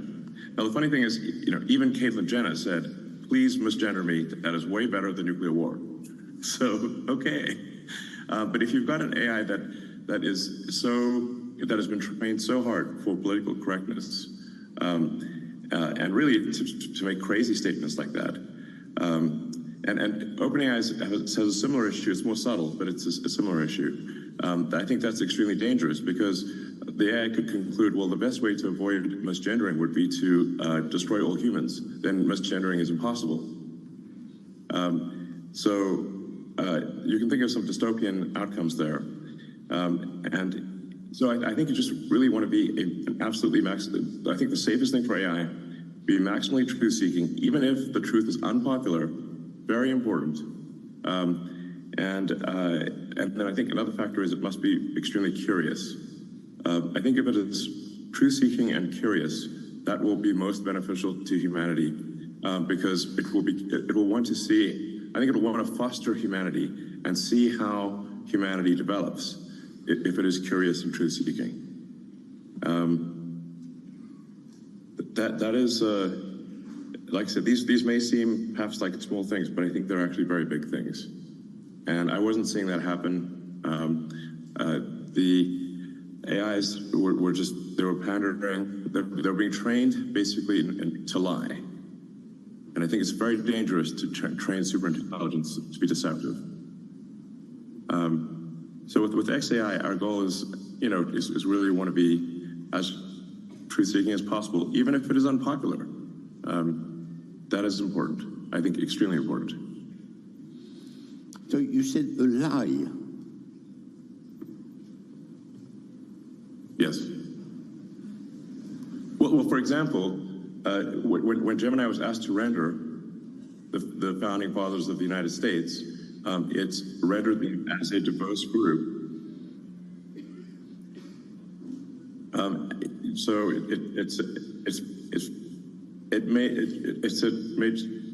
gave a picture of George Washington as black. Now, George Washington is not black. It was asked to render now people obviously played with this because they said, okay, it is forced to lie. So then they said, well, now render a picture of Waffen SS in World War II, and it showed them as a group of diverse women. So that is obviously not correct. That is a lie. Okay, I understand what you want to say. We had, before that meeting, a conversation with Yoshua Benjo, and you know Yoshua very well, and you signed with Yoshua a statement asking for pause last year. And obviously, this statement has not been followed by action. Yeah. You are posing you now. No. So can you explain a little bit what you wanted to achieve? I certainly expected that the statement would be futile. It's not as though I thought the statement would be effective. I just, for the record, I think we should pause. But do I think they will pause for even 1 second? Absolutely not. So we are not pausing, you have decided to create your own AI. It's either be a spectator or participate. But the race to build digital superintelligence will happen whether I like it or not. So it's either participate and try to build the best possible AI, the one that'll be hopefully most beneficial to humanity, or watch others do it and be concerned about how it's being built, because I don't think it's being built correctly. But you should think of an AI as like something that you kind of, you almost like, you grow in intelligence. In the same way that you raise a child, and what do you teach the child? Digital superintelligence is grown. It matters what you encourage and discourage, what you teach it is, good or bad, or what. It's kind of like you build it with values. And I'm concerned about sort of the values that sort of Microsoft, OpenAI, or frankly, Google are programming. And this is not.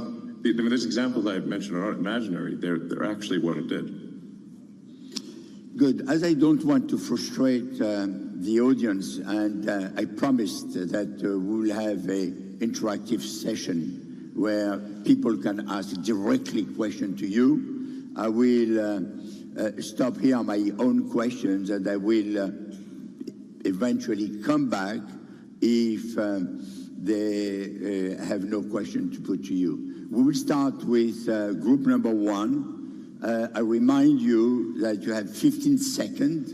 And 15 seconds. 15 seconds, and if you don't put your question in 15 seconds, you will be cut. So it is important that you put a short question. Elon Musk, Tesla CEO.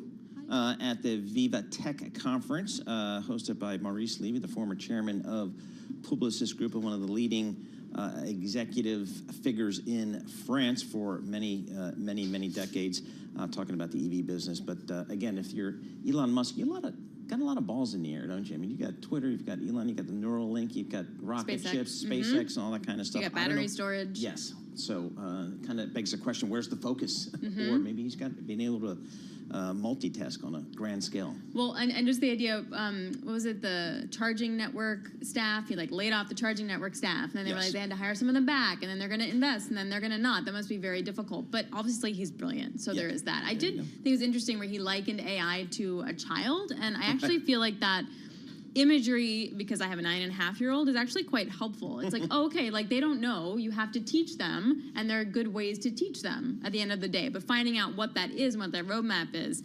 obviously really challenging. But I thought that was quite interesting. Yeah, looking at the shares of Tesla, they're off about 1.7% today. They're off about 29% year to date, and they're kind of off about 5% over the trailing 12 months. So stock taking a big time breather here as people try to reassess the EV market and where that, I think, and we were talking to Matt Miller about this, where the real demand is out there for EVs. I think that's really uncertain at this point. And maybe the interim step is kind of the hybrid. Yeah, totally, which the U.S. guys have had a hard time. All right, looking at the market here, the S&P is up 0.3%, the NASDAQ up 0.8%. Bond yield's also kicking higher here. The 2-year yield is up by about 7 basis points, all really helped on by NVIDIA, also some better economic data earlier in the day. That wraps it up for me and Paul. Balance of Power with Joe Matthew is up next.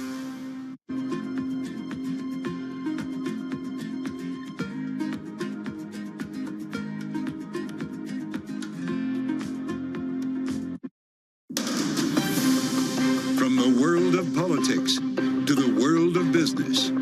This is Balance of Power.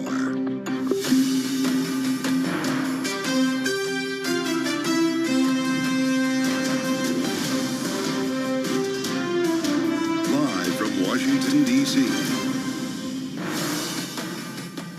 The White House rolls out the red carpet. Welcome to the fastest show in politics, as President Biden welcomes the president of Kenya today with all the trappings, including a joint news conference that we're going to bring you live here this hour on Bloomberg Radio. And yes, China is listening. We'll also have a live report from Bloomberg's Tyler Kendall at the White House to set the table for us here. We got the menu, by the way, and a conversation ahead this hour with Congressman Wiley Nickel of North Carolina taking a victory lap after the crypto bill passed the House. Analysis from our panel, Jeannie Shanzano, of course, Bloomberg Politics contributor and Democratic analyst, joined today by Republican strategist Chapin Fay at Actum. It's all after a look at Wall Street, and we'll start there right now with Charlie Pellet in New York. Hey, Charlie. Joe Matthew, indeed, a decidedly mixed market on this Thursday here, with the Dow Industrials down 244 points right now, drop there of 0.6%. S&P, NASDAQ, both moving higher. Bonds are tumbling as data showed business activity accelerated amid a pickup in inflation that will likely keep the Fed on hold. 10-year, 4.48%, with the 2-year, 4.93%. S&P up 16, higher by 0.3%. Dow Industrials down 239, down 0.6.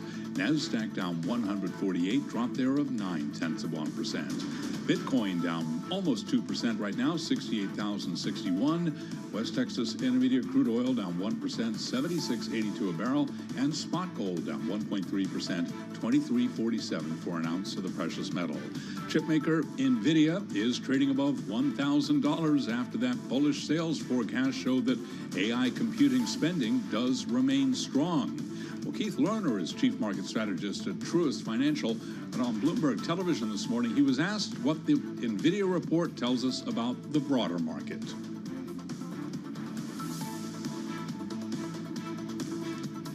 And we'll get to Keith Lerner a little later on. The Justice Department, meanwhile, in almost 30 states are suing Live Nation Entertainment, seeking to force the company to sell off the ticketing giant Ticketmaster. Live Nation shares, they're down today by 6.7%. Again, recapping, NVIDIA up 10.5% right now, S&P up 16, up 0.3%. I'm Charlie Pellet. That's a Bloomberg Business Flash. Back we go to Washington, and once again, your host, here is Joe Matthew. Charlie, thank you. Welcome to the Thursday edition of Balance of Power. Yeah, you made it to Little Friday. And it's a big day around here in Washington. Anytime there's a state dinner, there's just something in the air. The sense of celebration, I guess, at the White House. And if you're inside the grounds of the White House, this is a spectacular moment because they bring all the tables outside of the extended kitchen. You got people, temporary workers, setting up stages. They're putting up the tenting on the South Lawn. This is a big deal. It doesn't happen that often, and it doesn't happen for everyone. Take a look at all the world leaders who have come here since Joe Biden was in the White House and how many did not get this treatment. But the president of Kenya is an exception, with the world watching and namely China watching, as its Belt and Road Initiative across Africa runs into a wall. And African nations like Kenya are coming to the U.S. to have a conversation about how to rationalize their debt and how to draw Western investment into the country. So this is important. The president of Kenya, William Ruto, we talked about this yesterday, arrived at the White House a little while ago, inside a bilateral meeting with the president of the United States right now. And at 12:30, supposedly, according to the schedule, that's a half an hour from now, there will be a joint news conference. We will bring that to you live with American reporters and foreign press there, having a conversation with these two leaders. And of course, that conversation can go in a lot of different directions. The fact is, though, this marks 60 years of diplomatic relations between our two countries, as the White House tries to leverage the private sector to deepen ties. And that's why I want to bring in Tyler Kendall, Bloomberg's Tyler Kendall, at the White House on the North Lawn right now with the story of what's happening inside that building behind her. Hey, Kendall. Hey, Tyler. Yeah, hey, Joe. Hey, Joe. It was interesting to see that President Biden decided to kick off the state visit by inviting executives from both U.S. and Kenyan-based companies to the White House. That included the CFO of Google's parent company, Alphabet. It's part of this broader push for more strategic investment in the country. And I want you to take a listen to President Biden from earlier, talking about this renewed relationship between Silicon Valley and what's being called the Silicon Savannah. Take a listen. We're launching a new era of technological cooperation between Kenya and America, including new exchanges and investments in key fields of cybersecurity, artificial intelligence, and semiconductors. It's a welcome sentiment for the Kenyan President William Ruto and appears to already be paying off. Today, Kenya announced a $3.6 billion infrastructure investment. This will build highways across the country, and it's backed by a Virginia-based fund known as Everstrong Capital. Joe, as you alluded to, this is part of broader competition on the continent for investment between U.S. and China. Interestingly enough, we dug into the data and looked at an analysis done by Johns Hopkins, looking at government data, which found that China is far outpacing the U.S. when it comes to foreign direct investment in China, and that started in 2013, which happens to be the same year that China launched its Belt and Road Initiative. But Joe, when we look just at Kenya, which is why we are here today, Kenya, when it comes to foreign direct investment by the U.S. into Kenya, it's actually declining. The most recent data is from 2022 from the USTR's office, and it shows levels were at $277 million. Joe, that's a 10% decrease from the year prior. Oh, that's fascinating. Great homework. For a little perspective here before we hear these two gentlemen at their respective podium here, Tyler, this is a conversation with the private sector that took place yesterday. There were executives from Alphabet, from capital investment firms. You just mentioned a deal with a Northern Virginia company here that's coming to bear. It's kind of interesting to see the form that this is taking. And tonight it's about soft power, right? They're all going to get into this tent for a big dinner, a big celebration. We've had a look at the menu. It looks like a pretty posh night. Right, exactly. But before all of that could happen, we know that the Kenyan President William Ruto was really looking for some of these more concrete proposals coming out of this. He traveled to Capitol Hill yesterday to meet with House Speaker Mike Johnson, where he made clear that the economic proposals and also trade and also this idea of debt, which I know that you're going to get into later in the show today, would be addressed during these meetings. That's great. Tyler Kendall on the North Lawn. Come back to us as we get closer to the news conference, Tyler, with a lot to talk about here today in Washington, D.C. We'll be hearing, as I mentioned, from the presidents, both of them, in a joint news conference from the White House a short time from now. We'll bring that to you live when it happens. Let's add the voice of Bloomberg White House correspondent Jordan Fabian with us as we look ahead to this news conference here on Balance of Power. Jordan, it's great to have you. There are going to be American reporters there who have things other than Africa and foreign investment on their mind. What's going to be the pressing issue to get to Joe Biden today?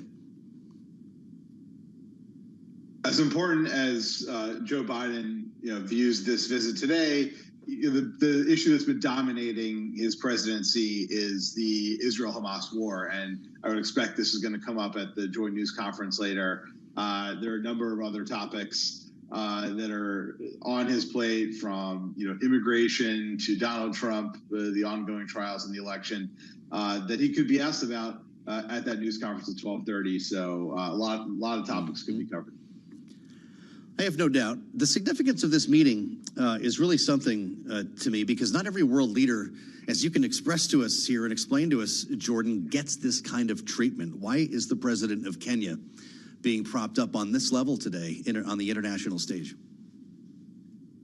Yeah, it's a good point, Joe. This is the first state visit for an African leader in 16 years to the White House. And it really goes to show how this great power competition between the U.S. and China is heating up. This is almost becoming a Cold War light, where they're vying for power and influence all over the globe. And look, the U.S. has been concerned about China's inroads in Africa, not only to get critical minerals, natural resources, but also these infrastructure investments that the U.S. says is saddling these countries with debt. But the African countries have said, look, the U.S. has neglected the region for a long time. What's the alternative? This is Joe Biden's attempt at that alternative, trying to inject U.S. foreign investment there on semiconductors, on infrastructure, as Tyler just mentioned, to try and edge China out of that space. And it's going to, they have a lot of work to do, so we'll see if it succeeds. But this is a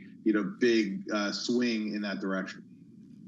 It sure is. I know this is probably not the type of thing that resonates at home, Jordan, when you consider the candidate Joe Biden, as opposed to the president of the United States doing his job in this case.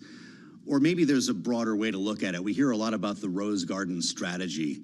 These moments help Joe Biden no matter what, correct? Being caught in the act of doing the job. Exactly. It's the power of incumbency. It's a very powerful force in American politics. Donald Trump is the only incumbent since 1992 to lose re-election. So this is something that incumbents do. They fly around the country on Air Force One. They hold state dinners and news conferences in the Rose Garden to project that power. And so this is an example of that today. And it also, again, gives President Biden a chance to hit on some of these key issues. We talked about China. Also, Joe Biden's bleeding support for black voters. He can now go out there and say, hey, I have invited this African leader here. I'm showing the importance of this relationship. Oh, and by the way, a lot of Black American celebrities, business leaders, et cetera, are expected to be at that state dinner tonight. So even more soft power on display. Look at that. That's absolutely. I'm so glad you said that. Think of the optics that'll be shared with the country and with the world tomorrow. None of this stuff happens by accident. Jordan, are we taking dibs on when this starts? It's scheduled for 12:30. There's no way that happens coming directly out of a bilateral meeting in the Oval Office, right? If it's a day that ends in Y, we're running on Biden time, so I would imagine it's going to be late. This is a man who lives and dies by the Biden clock. Thank you, Jordan. Great to see you. Always a pleasure. Jordan Fabian, one of the best here at Bloomberg and covering the White House for us. We'll bring that to you when it happens. Hey, look, maybe they show up early. Dare to dream. You'll hear about it live. And you can see it live, too. To that end, I invite you to join us on YouTube. Go to YouTube and search Bloomberg Global News. You'll find our live stream right there. We always save a seat for you in the studio if it is a day ending in Y. As we turn our attention to something that actually got done this week on Capitol Hill, enough complaining about messaging bills for at least a moment here, because the crypto market structure bill passed. This is the one we talked about quite a bit with lawmakers, including Wiley Nickel. The FIT bill, as they call it. FIT 21, market structure. Who handles what coin and in which way? The question is, where does it go from here? And I'm glad to say he's come back to talk to us in what I bet feels like a bit of a victory lap for Wiley Nickel, the gentleman from North Carolina's 13th district, of course, Democrat, a pro-crypto Democrat. It's good to see you, sir. Welcome back. Is this going to see the light of day? Could it pass the Senate? Well, hey, it's great to be with you. This is a big deal. This is what Washington looks like when we're getting things done, when we're working across the aisle. It's a victory for bipartisan governance. And for the first time in our nation's history, we have voted on crypto regulation to regulate the industry and do the things we need to do to protect consumers, stop the next FTX. Great bipartisan showing of support yesterday in the House. We had the head of the Blockchain Association with us at the table here yesterday, who was on her way to a party after the program because of the moment that you just framed. But how do you make it more than a messaging email? By the way, I realize this is a big deal for the industry. A couple of years ago, this moment probably could not have been envisioned, but you want to get it across the finish line, right? No, this was over a year, hundreds and hundreds of hours of work with our Republican colleagues to get this bill to a place where we could get 71 Democrats behind it. And by the way, I saw her at that party afterwards, so I know she made it. This has been a bipartisan process. My fellow North Carolinian Republican chair of our committee, Patrick McHenry, sat down immediately with Democrats like me who wanted to work on this issue and said, listen, we're going to do this together. We brought in our changes. We brought in, for this bill to get it to this point. And, 71 Democrats is a big deal. This is more than we thought we could get, but you just got to talk to folks, educate them on the issues. And if you educate folks on the issues about why we need to keep innovation in the U.S., why we need to protect consumers and regulate the industry, we got a lot of great folks on board, including people like Speaker Nancy Pelosi. So a great win yesterday. Well, it sounds like we're going to have another pretty important development today with the potential for an Ether ETF being approved. How important is that in the normalization? You talk about the education of people here, and that you're right, that it tends to be, and I'm not sitting here with a position on this, but it tends to be the more people learn about crypto, the more, in some cases, they are drawn to it.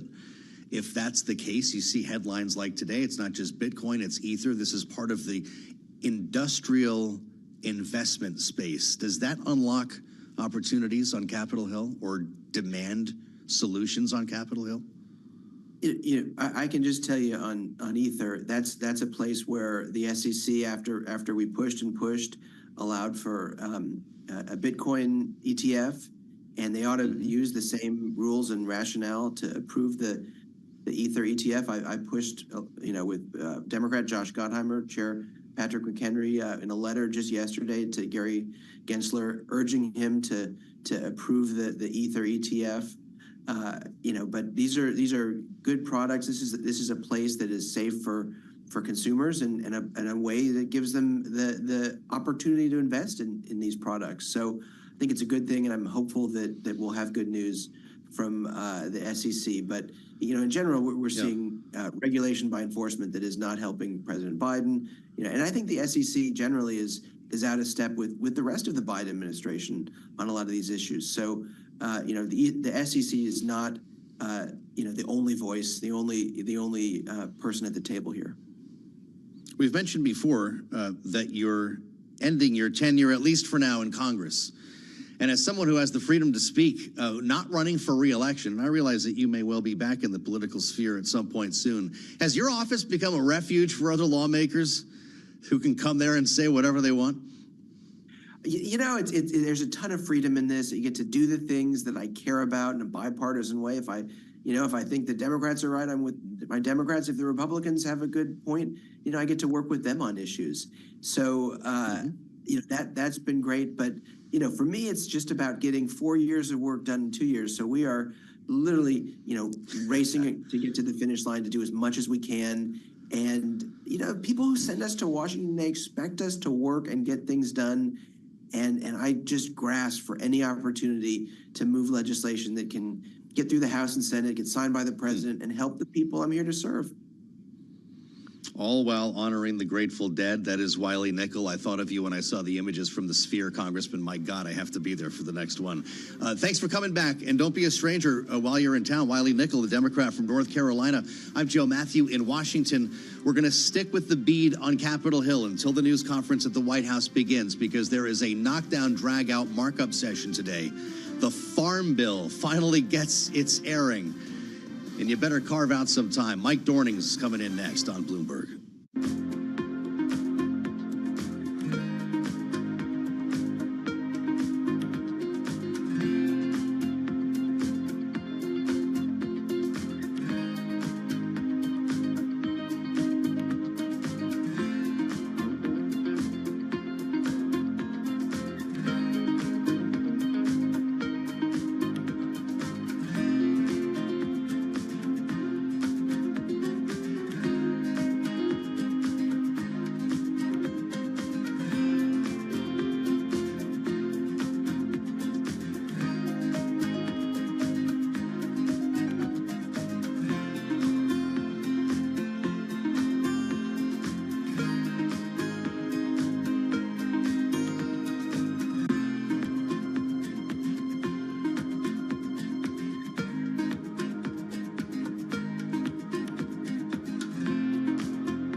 We do check markets all day long at Bloomberg. We've got the S&P pushing higher, up 12 points now to 53.18, a gain of 0.2%. Dow Industrials trading lower. The Dow down 270, a drop there of 0.7%.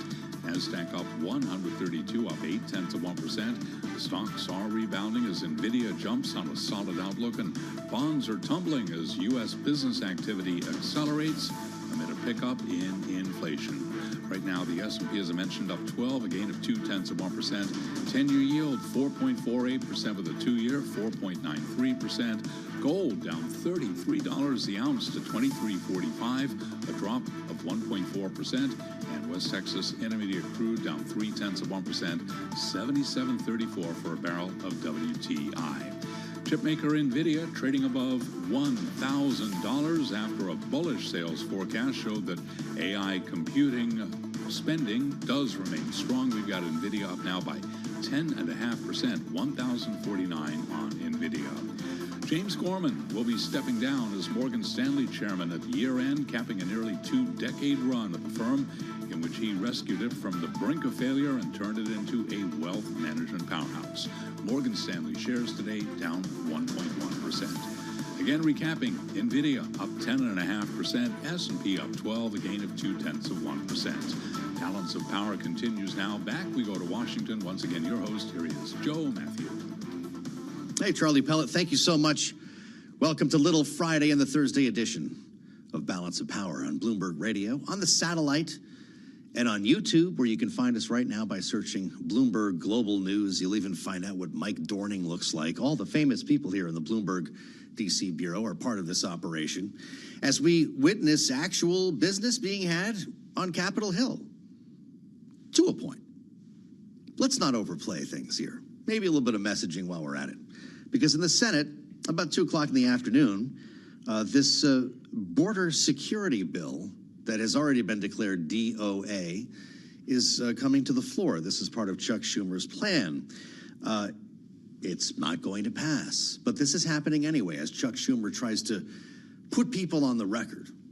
Maybe even make a couple of campaign ads while we're at it here. You voted against border security? Or if you're a Democrat, hey, I voted for border security, knowing very well that this would not likely ever become law. But that's what we do around here. Mike Dorning is with us, the aforementioned Bloomberg politics reporter and editor. Great to see you, sir. Great to be here, as always. So this will fail.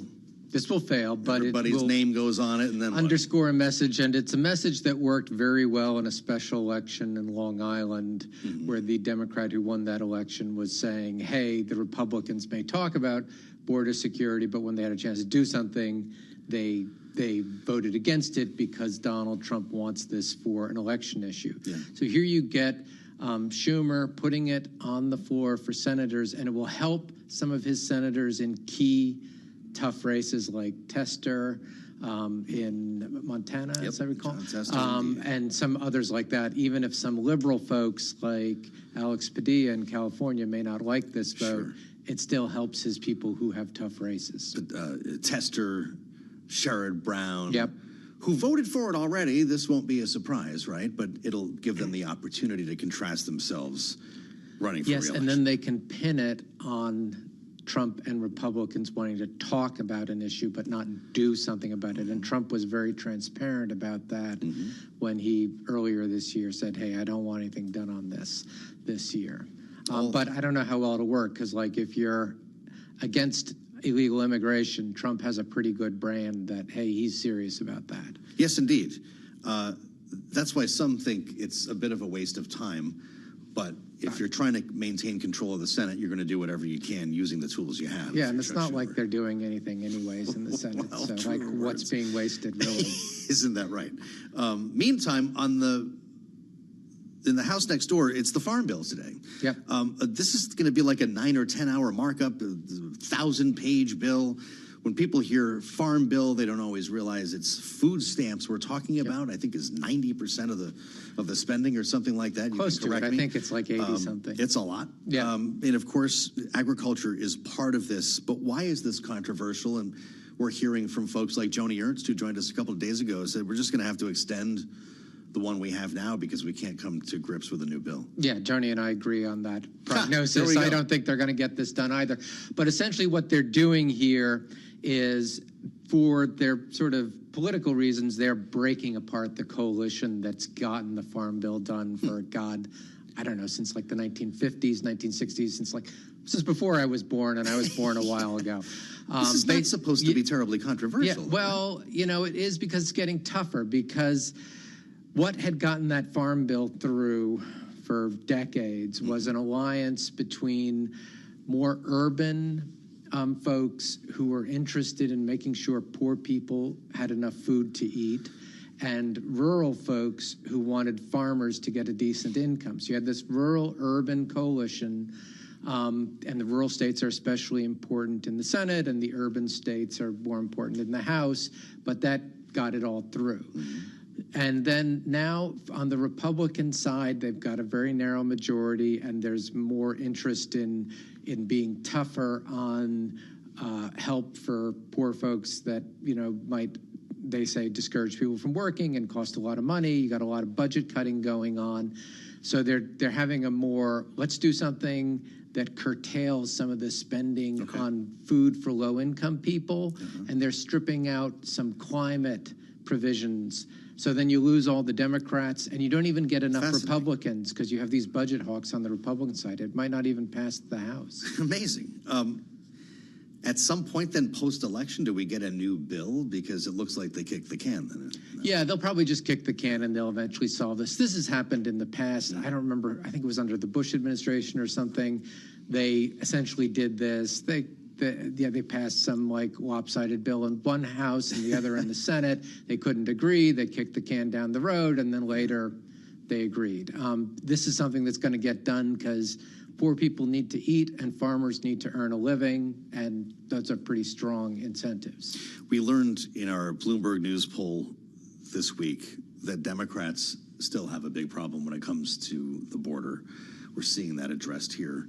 You can frame the farm bill how you like. It looks like there's going to be a vote on the ICC arrest warrants potentially for leaders of Israel. Is everything else messaging based on polling for the rest of this Congress? Mostly we're going to do stuff on messaging. There was an interesting House bill this week on the crypto regulation. Yeah, we just talked to Wiley Nickel about which was kind of, that's not going to go anywhere this year, but if you're a crypto person, you're going to be pretty happy about that because it's starting to forge a long-term coalition toward light touch regulation. I do find crypto. it interesting. We were laughing a bit with the congressman. There was a big party last night. The Blockchain Association was on the program. They were going to the party after because this passed, knowing that it was not going to ever become law.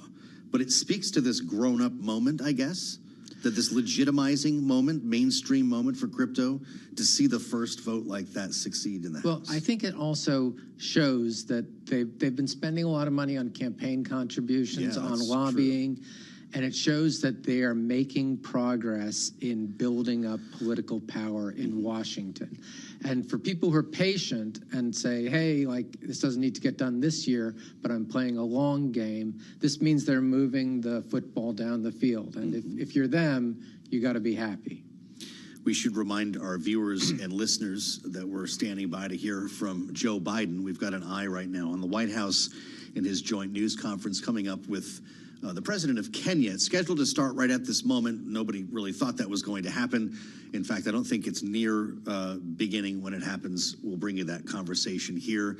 The president of Kenya was actually on Capitol Hill this week as well, meeting with Mike Johnson. Is the Republican speaker finding his way through events like these to a more legitimate place in the eyes of his conference? I think it's helping him now that he's able to reframe the debate away from Ukraine aid, which divides his party. That's done. He's taken the hit on that, toward things that unite his party. For instance, Israel, where he's like totally behind Israel while the Democrats are divided over the civilian casualties in Gaza. So he's giving the invitation to Netanyahu. He's doing the resolution against those arrest warrants. And then he can take some moments to breathe and have some of the ceremonial roles. But he's uniting his party. He's focusing on things that unify them. And then he can take on these ceremonial roles that then embellish his image. He wants to invite Benjamin Netanyahu to address a joint session of Congress. Would that be the next foreign leader to visit the House of Representatives? From what I understand, he's firm on that, and that if the Senate doesn't go along with it, he'll just come speak to the House. Wow. And at the end of the day, that puts a lot of pressure on Schumer to agree to a joint session. We have not heard from Chuck Schumer on this. Not that I'm aware of. Do you think that he comes around? He's been calling for new elections. I mean, could he possibly join the welcoming committee for Benjamin Netanyahu? Well, I think the way he would frame it, and there's plenty of precedent for this, is that, I'm not a fan of Netanyahu's, but I am a fan of Israel's. Right. And even though I have my disagreements with them about, how they're conducting the war in Gaza, I don't agree with their current choice of prime minister. I'm a big fan of Israel, the nation. I mean, that's easier to do if it's the president of Israel instead of the prime minister, but, he's the leader that's coming, so, he can frame it that way. There may not be a lot of lawmaking, but there's no shortage of drama on Capitol Hill right now. That's why we're always glad to have Mike Dorning help us decipher all of what is happening in Washington. Thank you, Mike, as always. Great to be here. For your great work and company here on Balance of Power. We look forward to these conversations, whether it's on the radio or on YouTube. I'm Joe Matthew. We're going to assemble our panel next. Jeannie Shanzano and Chapin Fay are with us as we wait to hear from the presidents of the United States and Kenya today in Washington. First, we check world and national news with Amy Morris in the Bloomberg 99.1 newsroom here in Washington. Hi, Amy. Hi, Joe. The Justice Department has filed a sweeping antitrust lawsuit against Ticketmaster and parent company Live Nation Entertainment, accusing them of running an illegal monopoly over live events in America and driving up prices for fans.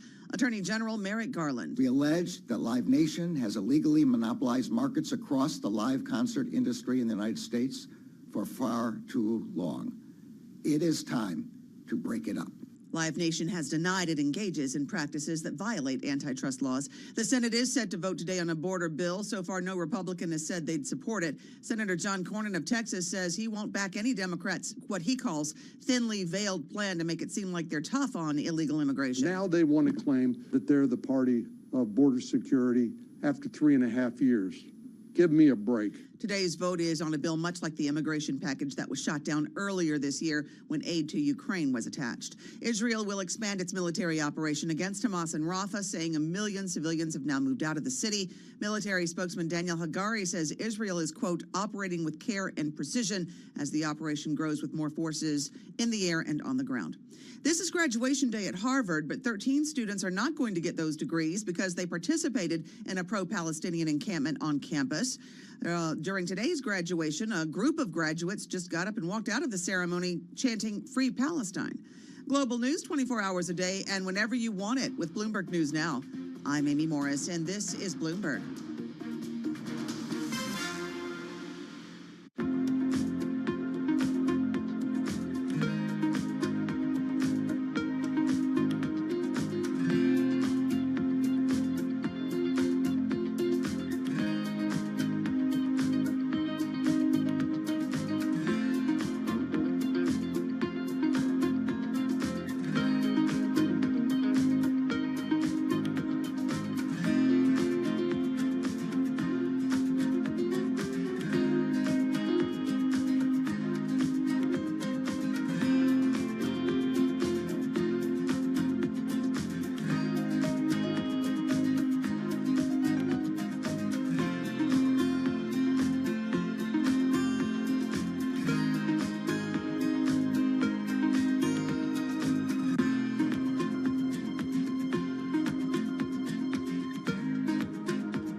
6:40 on Wall Street. We do check markets all day long at Bloomberg. We have got the Dow Jones Industrial Average trading lower. S&P, NASDAQ 100 index, both in the green.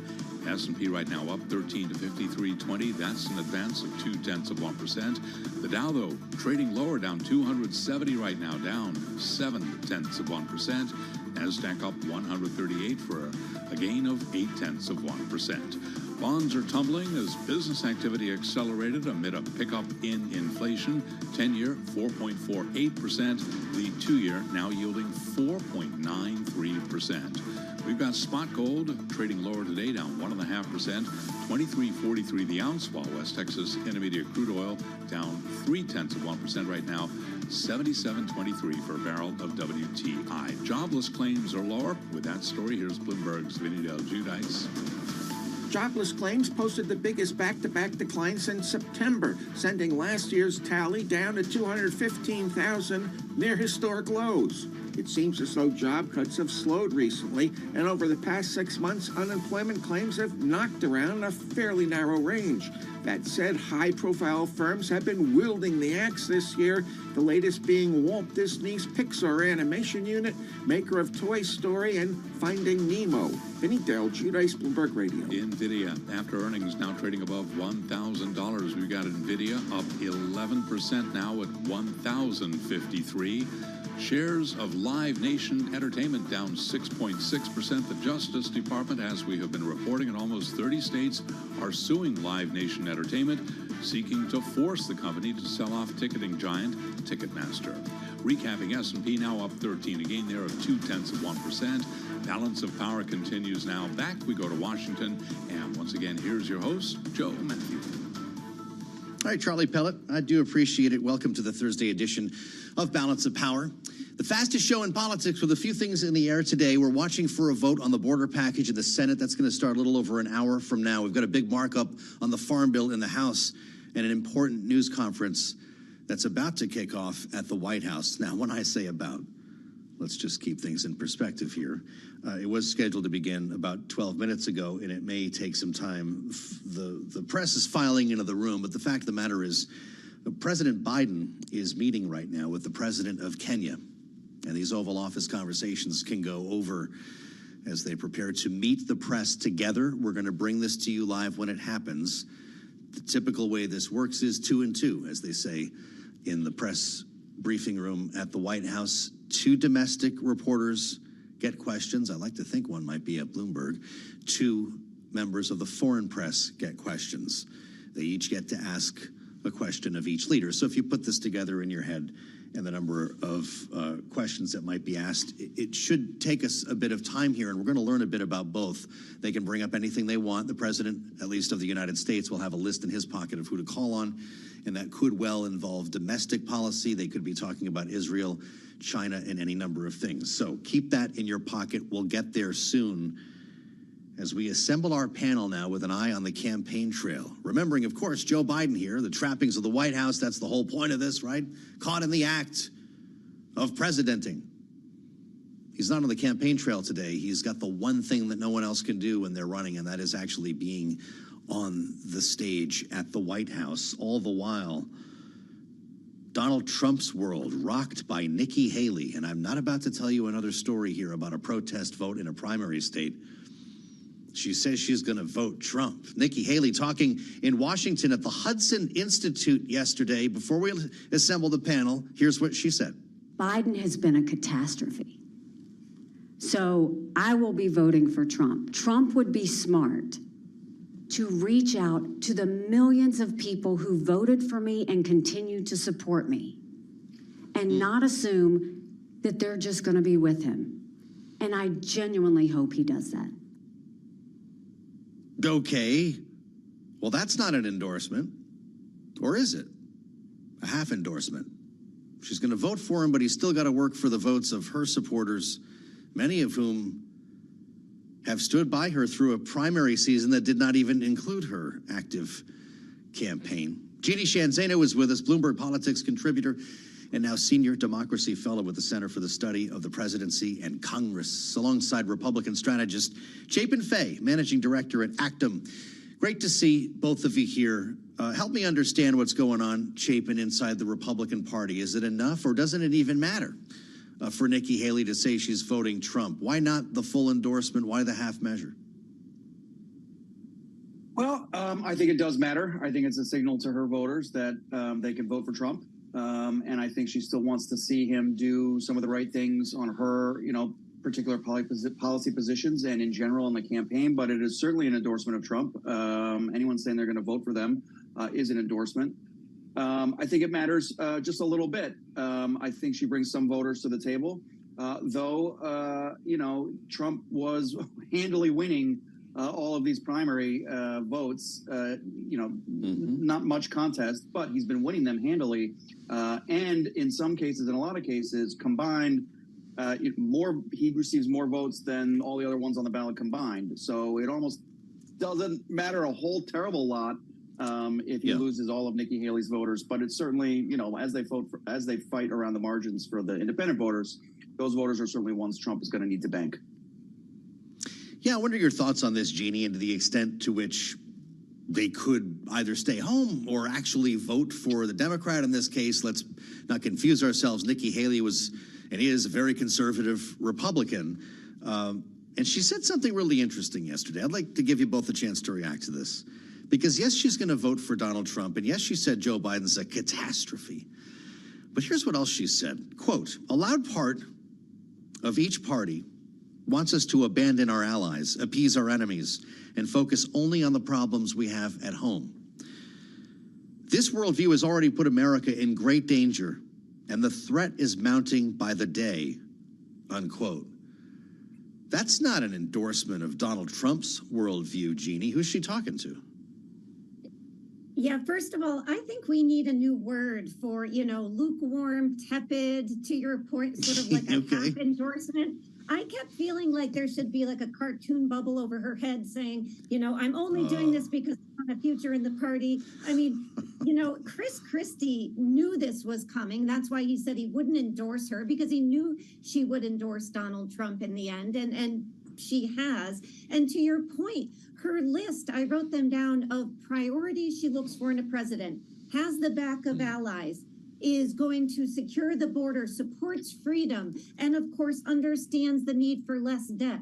In every single one of those issues, she criticized, viciously Donald Trump on those. On the allies, she criticized him for saying not only wouldn't he have the back of our NATO allies, but he'd encourage Russia to attack them. That was in February. In the debate, she said Donald Trump ran up $8 trillion in debt. So I can't answer, to your point, who she is talking to, and her sort of lukewarm, I'll vote for him, but you guys make up your own mind.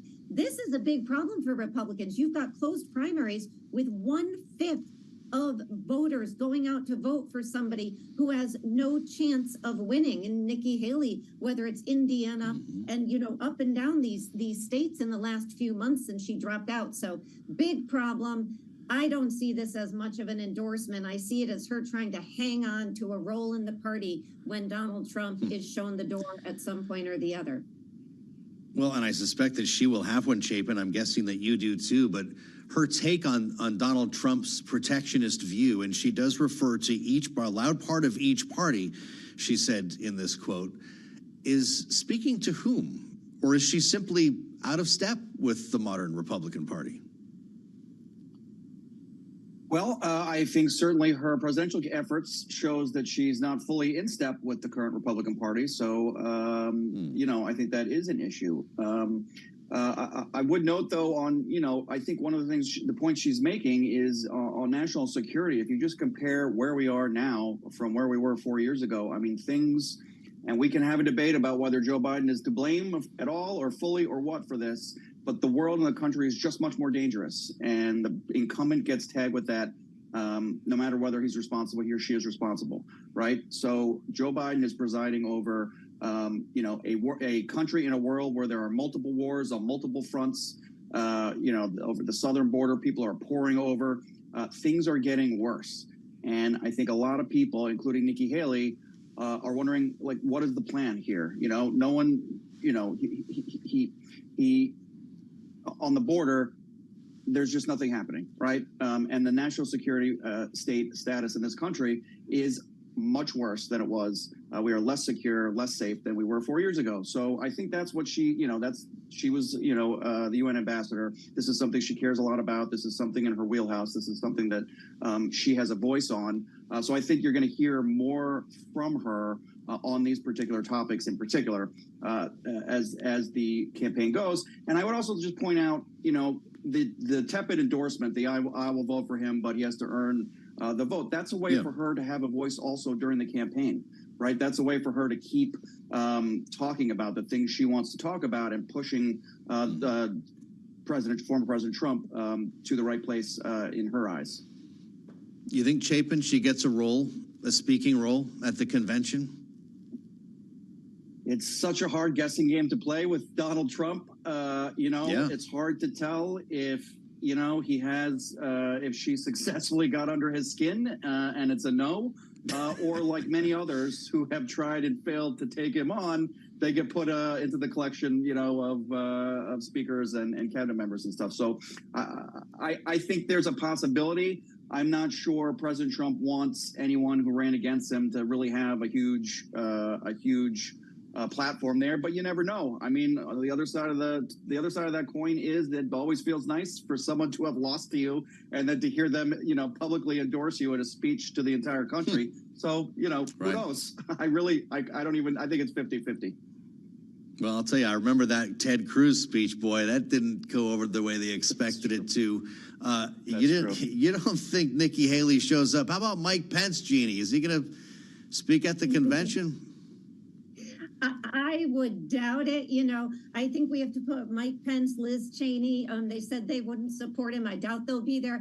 Donald Trump, as you know, came out and said not only isn't she going to have any sort of role as vice president or anything else, he doesn't want her supporters. She's banned. He'll win without them. Who knows? He could flip on that, in the next day. But I do think this shows an enormous division in the Republican Party that we don't talk a lot about. I mean, we talk about the division in the Democratic Party, and Lord knows it's there. But on the Republican side, somebody pointed out, and I think it's important to say, when you're looking at somebody like Larry Hogan, this more traditional Republican in the Maryland primary, he gets 67%.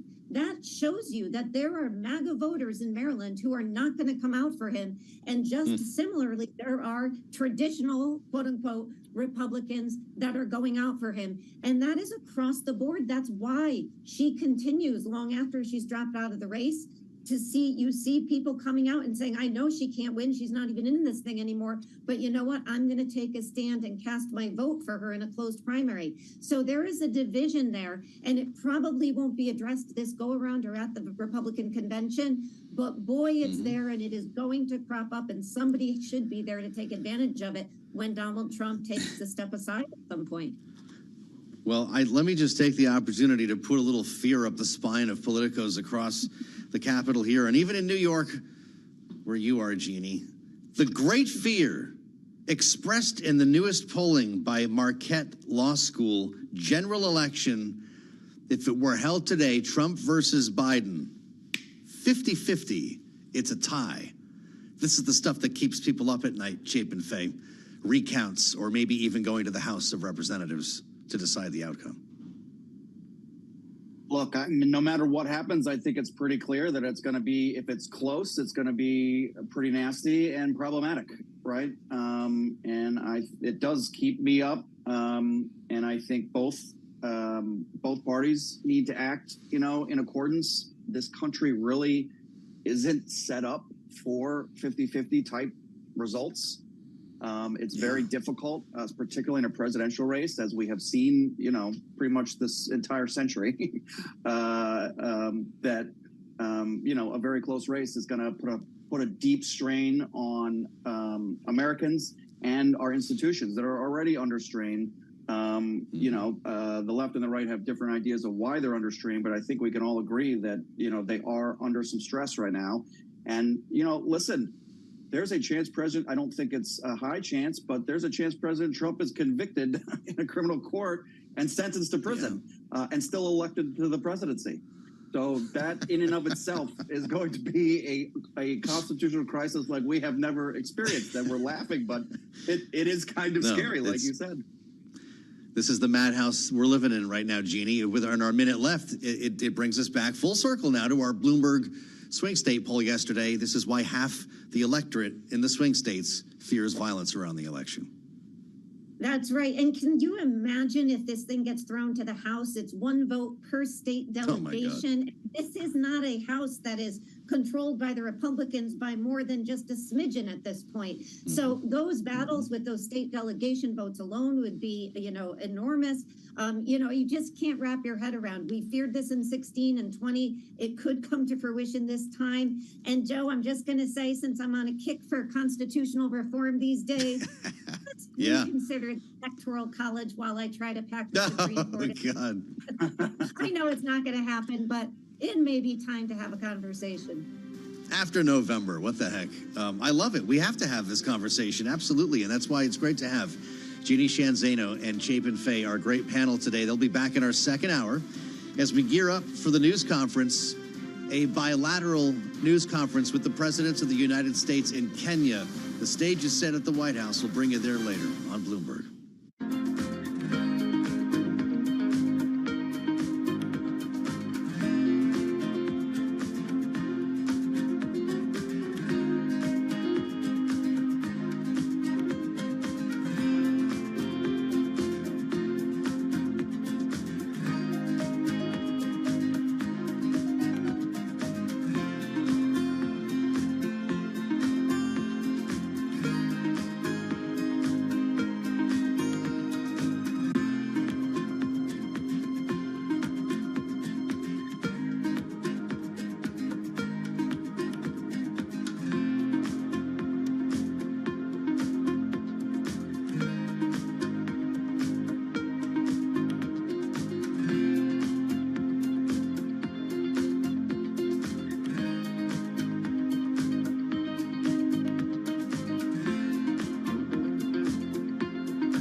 This is Balance of Power.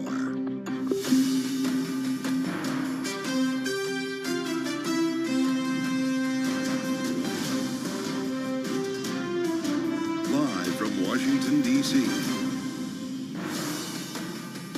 The presidents meet the press. Welcome to the fastest show in politics. As President Biden meets with the president of Kenya today with a joint news conference live from the White House about to begin. We will bring it to you live here with a report from the North Lawn and Bloomberg's Tyler Kendall. Conversation ahead as well with Robin Sanders, former U.S. ambassador to Nigeria and the Congo, with her insights on the importance and the takeaways from this meeting. Our political panel is in place. Jeannie Shanzano, Bloomberg Politics contributor, Democratic analyst today, joined by Chapin Fay, Republican strategist now at Actum. And we start, as always, with a look at Wall Street. Let's get up to date first on trading with Charlie Pellet in New York. Hey, Charlie. Hi, thank you very much, Joe Matthew. Been a choppy session. We've got the S&P back in the red, right to the numbers here. Looking at a half-point drop on the S&P, 53.06 right now. Little change there. The Dow, a completely different story. The Dow now down 376 points, lower by 1% today. Boeing certainly weighing on the Dow today. We've got NASDAQ up 84, gain there of 0.5%. 10-year 4.48% with the 2-year 4.93%. Spot gold down 1.5% now, 23.42 the ounce, and West Texas Intermediate crude down 0.9%, 76.84 barrel on West Texas Intermediate crude.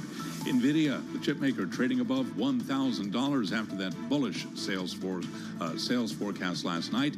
Nvidia right now up by 11%. And James Gorman will be stepping down as Morgan Stanley chairman at year-end, capping a nearly 2-decade run at the firm. Morgan Stanley shares, they're lower now by 1.5%. Recapping, S&P down a point, little change there. We've got Nvidia higher now, Nvidia up by 11%. Balance of power continues. Back we go to Washington once again. Joe Matthew, Kaylee Lines. All right. Charlie Pellet, thank you and welcome to the Thursday edition of Balance of Power. A big day here in Washington as we anticipate a vote a bit later on today in the U.S. Senate on the border compromise bill that emerged months ago. It's not expected to see the light of day beyond this, but a messaging component for Chuck Schumer that we're following closely alongside the farm bill being marked up in the House. But the real action this afternoon is on the other end of Pennsylvania Avenue with a state visit underway at the White House. The president of Kenya is in the Oval Office right now with Joe Biden. William Ruto, the special guest who's actually spent some time on Capitol Hill this week. But what happens at the White House is different. With the full trappings of a state visit, there will be a state dinner later this evening, and after the two meet today, a joint news conference that we will bring you live from the White House. If you're with us on Bloomberg TV, you see the room is set and the crowd is being seated for an event that was supposed to begin a half an hour ago, but that is typical coming out of a bilateral meeting like this with a lot to talk about, and of course the world watching. To that end, the private sector as well. These two leaders are sitting down to mark 60 years of diplomatic relations between our two countries, and the White House is trying to leverage the private sector, specifically in a meeting yesterday, but conversations surrounding this visit that will likely continue at the state dinner tonight about ways to direct Western investment, U.S. investment dollars to this African nation. And that's why Bloomberg's Tyler Kendall joins us with more from the North Lawn of the White House ahead of the news conference. Tyler, what are you learning? Yeah, hey, Joe. It was interesting to learn that President Biden decided to kick off this state visit by inviting executives from both U.S. and Kenyan-based companies to the White House. This even included the CFO of Google's parent company, Alphabet. This is all part of a broader push for more strategic investment in the country. I want you to take a listen to President Biden from earlier, speaking about this renewed partnership between Silicon Valley and what's being called the Silicon Savannah. Take a listen here. We're launching a new era of technological cooperation between Kenya and America, including new exchanges and investments in key fields of cybersecurity, artificial intelligence, and semiconductors. Welcome sentiment for Kenyan President William Ruto and appears to already be paying off. Today, Kenya announced a nearly $3.6 billion infrastructure deal that will fund highway construction across the country. That's actually funded by a Virginia-based fund known as Everstrong Capital. And Joe, as you alluded to, this is part of a broader push for more strategic investment across Africa in this competition between the U.S. and China. We crunched the numbers and we're looking at the government data, and it shows that China is far outpacing the U.S. when it comes to foreign direct investment across the continent. And that started in 2013, which happens to be the same year that China launched its Belt and Road Initiative, which, as you know, spurred a series of infrastructure projects across Africa. But Joe, when we look just at Kenya, which is why we are here today, it shows that U.S. foreign direct investment in the country is actually declining. The most recent data from the U.S. Trade Representative is from 2022. It shows levels at $277 million. That's about a 10% decrease from the year prior. Absolutely fascinating. Great reporting here, Tyler, and it really helps to put things in perspective. We've talked a lot over the past 24 hours about China being a big part of the audience here, and whether Belt and Road is looking like a failure in Africa. That's what they're talking about in that building behind you right now. Of course, a lot of things could come up during the news conference that we're going to hear in a moment. But Tyler, the soft power goes into effect later on. I mean, I suppose the whole visit is, but tonight the state dinner, there's nothing quite like that. And the White House is populating the tented area, that dining room outside on the South Lawn, with some very bold faces, not just from Washington, but from the Black community, entertainment, and business, that will really provide some interesting optics tomorrow. Pretty snazzy menu too, Tyler. Are you getting a taste of this? Right. Well, as you know, the menu came out. There's no ice cream on it, but we do know that lobster will also be served. And country music star Brad Paisley will be providing some of the entertainment tonight. But before any of that can happen, we're going to be watching for some of the concrete deals that come out of this meeting. We know that Kenyan President William Ruto came into this looking for strategic investment, looking for a strategic plan to offload some of its debt, which I know you'll be speaking about later this hour. But I just want to quickly point out one aspect of this that Bloomberg News has learned. White House officials telling us that President Biden is looking to make Kenya the first country in Africa to receive funding from the CHIPS and Science Act. That would go to bolstering their semiconductor production in this hope to make Kenya a partner in this tech trade with the U.S. as we try to counter China and their chip production. It's absolutely fascinating. This is what we're talking about when we talk about Global South. This is the side effect, the byproduct today at the White House, and what China has been investing in. Great reporting, Tyler. Great to have you. I hope you get a seat at the dinner. If we don't see you later in the newsroom, we won't hold it against you. It's quite a festive atmosphere when there's a state dinner at the White House. There's nothing quite like it. Regardless, the nation in attendance. I'm Joe Matthew in Washington. As we wait to hear from the presidents, we'll bring them to you live. We assemble our political panel. Jeannie Shanzano is with us. Of course, Democratic analyst, Bloomberg Politics contributor, alongside Chapin Fay, Republican strategist at Actum. Great to have both of you with us. Jeannie, the politics are speaking loudly in terms of geopolitics, but also domestic politics. Joe Biden can seize on this opportunity to be caught in the act of being president. There is a man running for the White House as well as holding the job at once for him. What does he need to do today to make this work? You know, I think we have, as the United States, a lot to make up on the continent. Sorry about that, my throat. And we hear that repeatedly. You know, our U.S. troops were kicked out of Chad not that long ago. South Africa is upset about our stance on Israel. Of course, you were just speaking with Tyler about the enormous investment China has made on the continent. So not just Joe Biden politically, but the United States overall has a lot to gain if this type of visit goes well. And just on Joe Biden perfectly, you know, at the African Leaders Summit not that long ago, he promised a whole bunch of folks were going to visit the country. And they had about 24 high-level visits. The one missing was Joe Biden. He didn't go, and so he's going to have to make up for that. It doesn't sound like a big deal that he didn't go within the year, but it is, because it is a reminder to the entire continent that the United States made a promise and then broke it. And so we do have that sort of thing to make up, which again sounds small, but you know, really resonates with people who feel the United States has not lived up to what we have said we would do. Well, that's true. And knowing the weakness that the president is showing in polls with black voters across the country for a number of issues, many of them promises unkept, this is an important moment. Chapin, the president, he did suggest yesterday that he'd go to visit the continent, if not the country of Kenya, after the election. Is that a promise he needs to make again tonight? I think he should go before the election. I mean, like you said earlier in the broadcast, this is something that Trump or any of his opponents can't do, right? He's the president. He can do these things. He can have, state functions with all the world's eyes on him. And this is when he looks the most presidential. I did want to underscore something that Jeannie and you guys talked about earlier. We are so woefully behind on the continent of Africa. I've done some work there. And, typically in the past, the U.S. has tried to avoid, war-torn countries or countries where there's human rights violations going on when it comes to infrastructure building and foreign aid.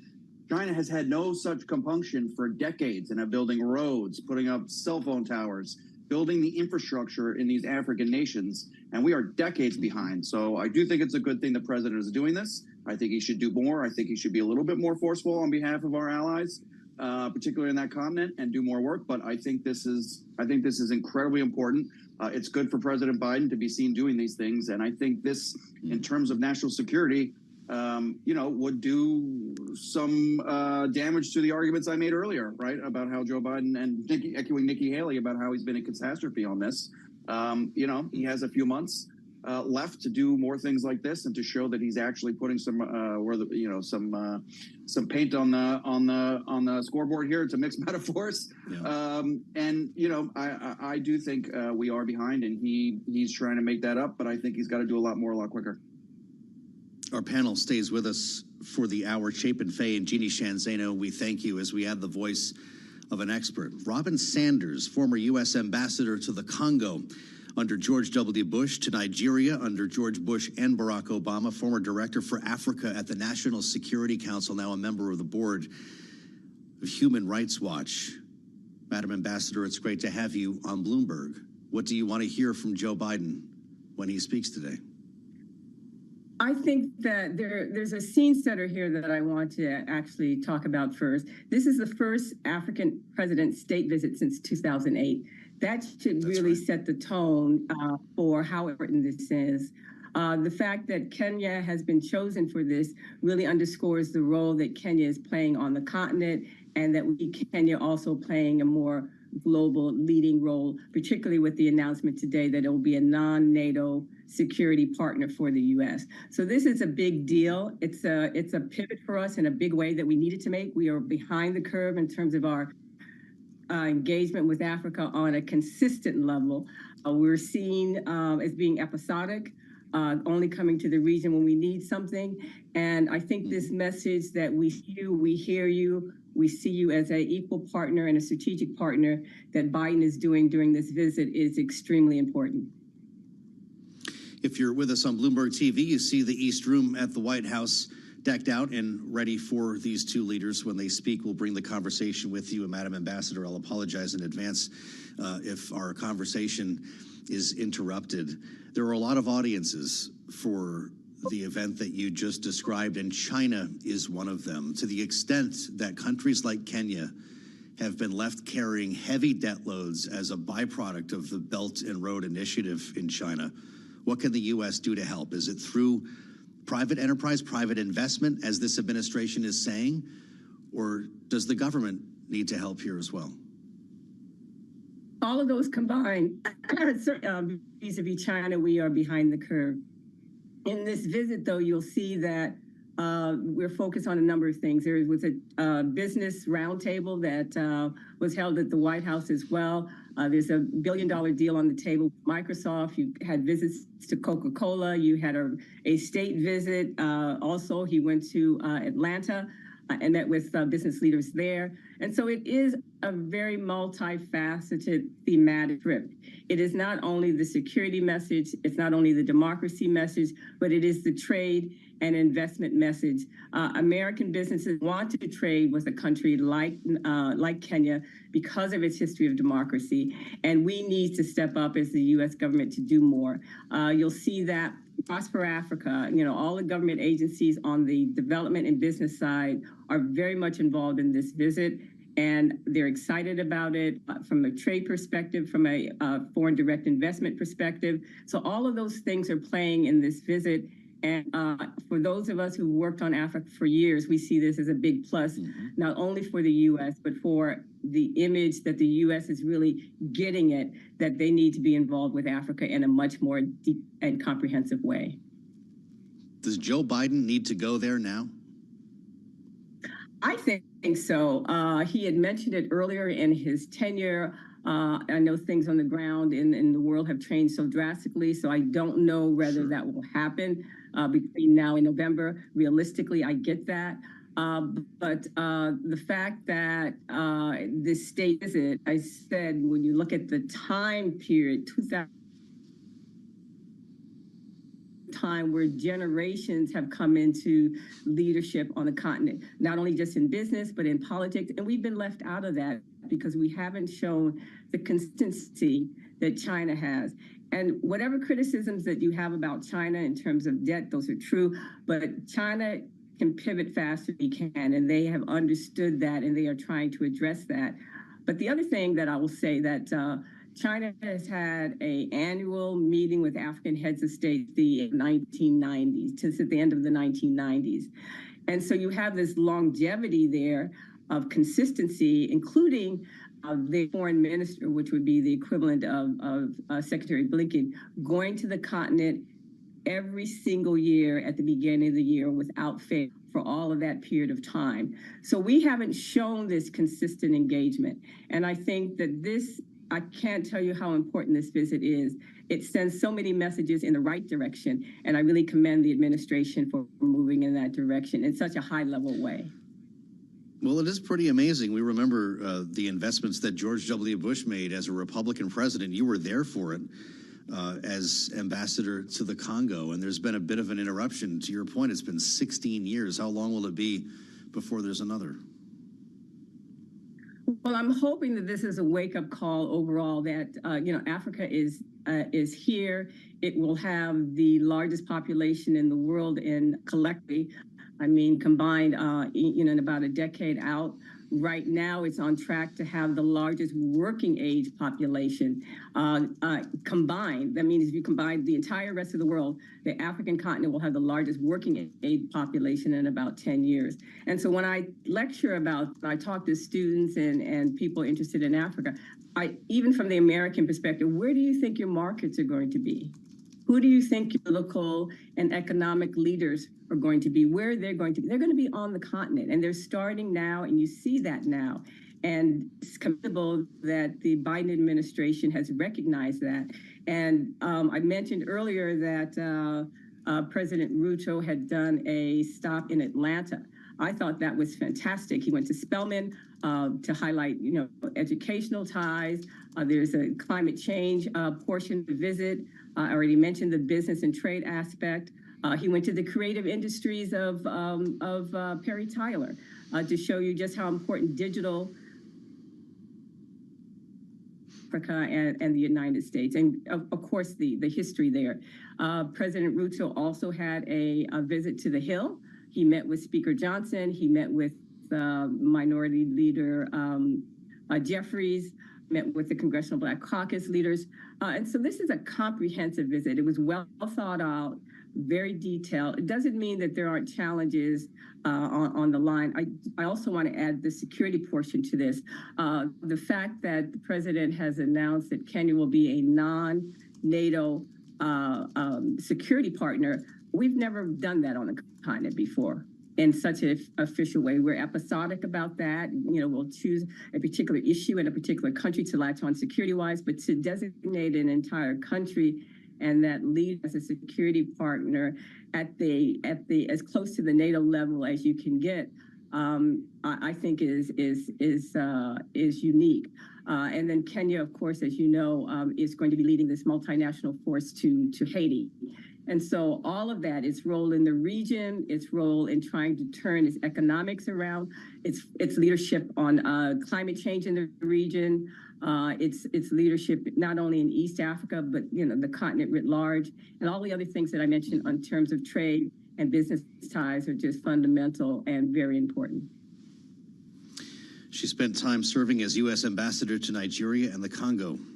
Former Ambassador Robin Sanders. We really appreciate the insights, Ambassador. Thank you for joining us as we wait to hear from the presidents of the United States and Kenya in a news conference that's now been delayed for almost a complete hour. So we're going to guess that this conversation in the Oval Office has been rather productive. We'll bring you the conversation, of course, with the press when it begins here on Balance of Power on Bloomberg TV and radio. In the meantime, we turn you back to the markets to get a sense of what's happening on Wall Street as we wait for news in Washington. Here's Charlie Pellet in New York. Thank you very much indeed. NVIDIA Thursday, Joe Matthew, and we are looking at a mixed market right now. Steep losses for the Dow Industrials. Let's begin there. The Dow Industrials down 407. Low of the day right now, down 1%. The Dow being led lower by a plunge in Boeing, which said it will continue to burn cash this quarter and in the full year. S&P 500 index just about the low of the day now, down 7 and below 5,300 right now. We've got the Dow at 52.99, a drop of 0.1%, and NASDAQ up 63, holding on to a gain of 0.4%. 10-year 4.47% with a 2-year right now 4.93%. Spot gold down 1.6%, 23.41 for an ounce of the precious metal, and West Texas Intermediate crude oil right now down 1.3%, 76.54 a barrel. The big story today, reaction to earnings last night out of NVIDIA.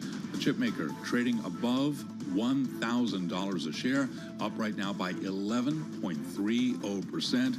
We've got NVIDIA pushing higher after that bullish sales forecast showed that AI computing spending does remain strong. The U.S. Justice Department and almost 30 states are suing Live Nation Entertainment because they're trying to force the company to sell off ticketing giant Ticketmaster. In a complaint filed in New York federal court, antitrust enforcers allege that Live Nation and Ticketmaster illegally monopolized the live events industry by engaging in a variety of anti-competitive practices. Live Nation right now down 7.7%. So again, recapping, we are looking at a mixed market here. We've got NVIDIA surging by 11.3%, S&P down 5, in the red by 0.1%. Balance of Power continues now. Back we go to Washington. Once again, your host, here he is, Joe Matthew. Thanks, Charlie, and thanks for being with us on Bloomberg TV and radio, the Thursday edition of Balance of Power, as we wait for word from the White House. An extended meeting happening, a bilateral meeting between President Biden and the president of Kenya, William Ruto, in the Oval Office that has delayed their bilateral news conference that we have been looking forward to bringing you here. I can tell you that the East Room is set and reporters have been in place now for the better part of an hour as we wait for this conversation to begin. We'll bring it to you live here on Bloomberg TV and radio with big questions about separation of the branches of government after another provocative flag is flown at another home belonging to Supreme Court Justice Samuel Alito. Recalling last week, it was an upside-down American flag, a symbol of Stop the Steal that apparently he said his wife decided to put up in reaction to some signage that his neighbors had. Now, the New York Times pointing out last summer, 2 years after the upside-down American flag was flown outside Alito's home in Virginia, another provocative symbol symbolizing the Stop the Steal movement was displayed at his vacation home in New Jersey.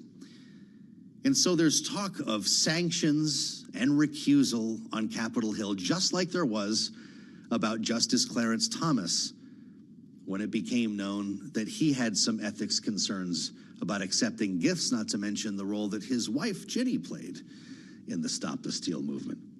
Let's assemble our panel.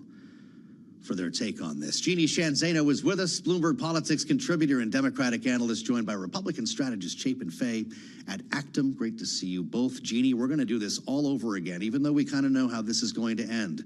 A separate branch of government. What could Congress say to compel Samuel Alito to recuse himself? You know, I think Congress can censure. They can take those kinds of actions. Recusal is up to the justice themselves. But I think all of us should be able to agree that it is high time that the Supreme Court got a real code of ethics with real teeth.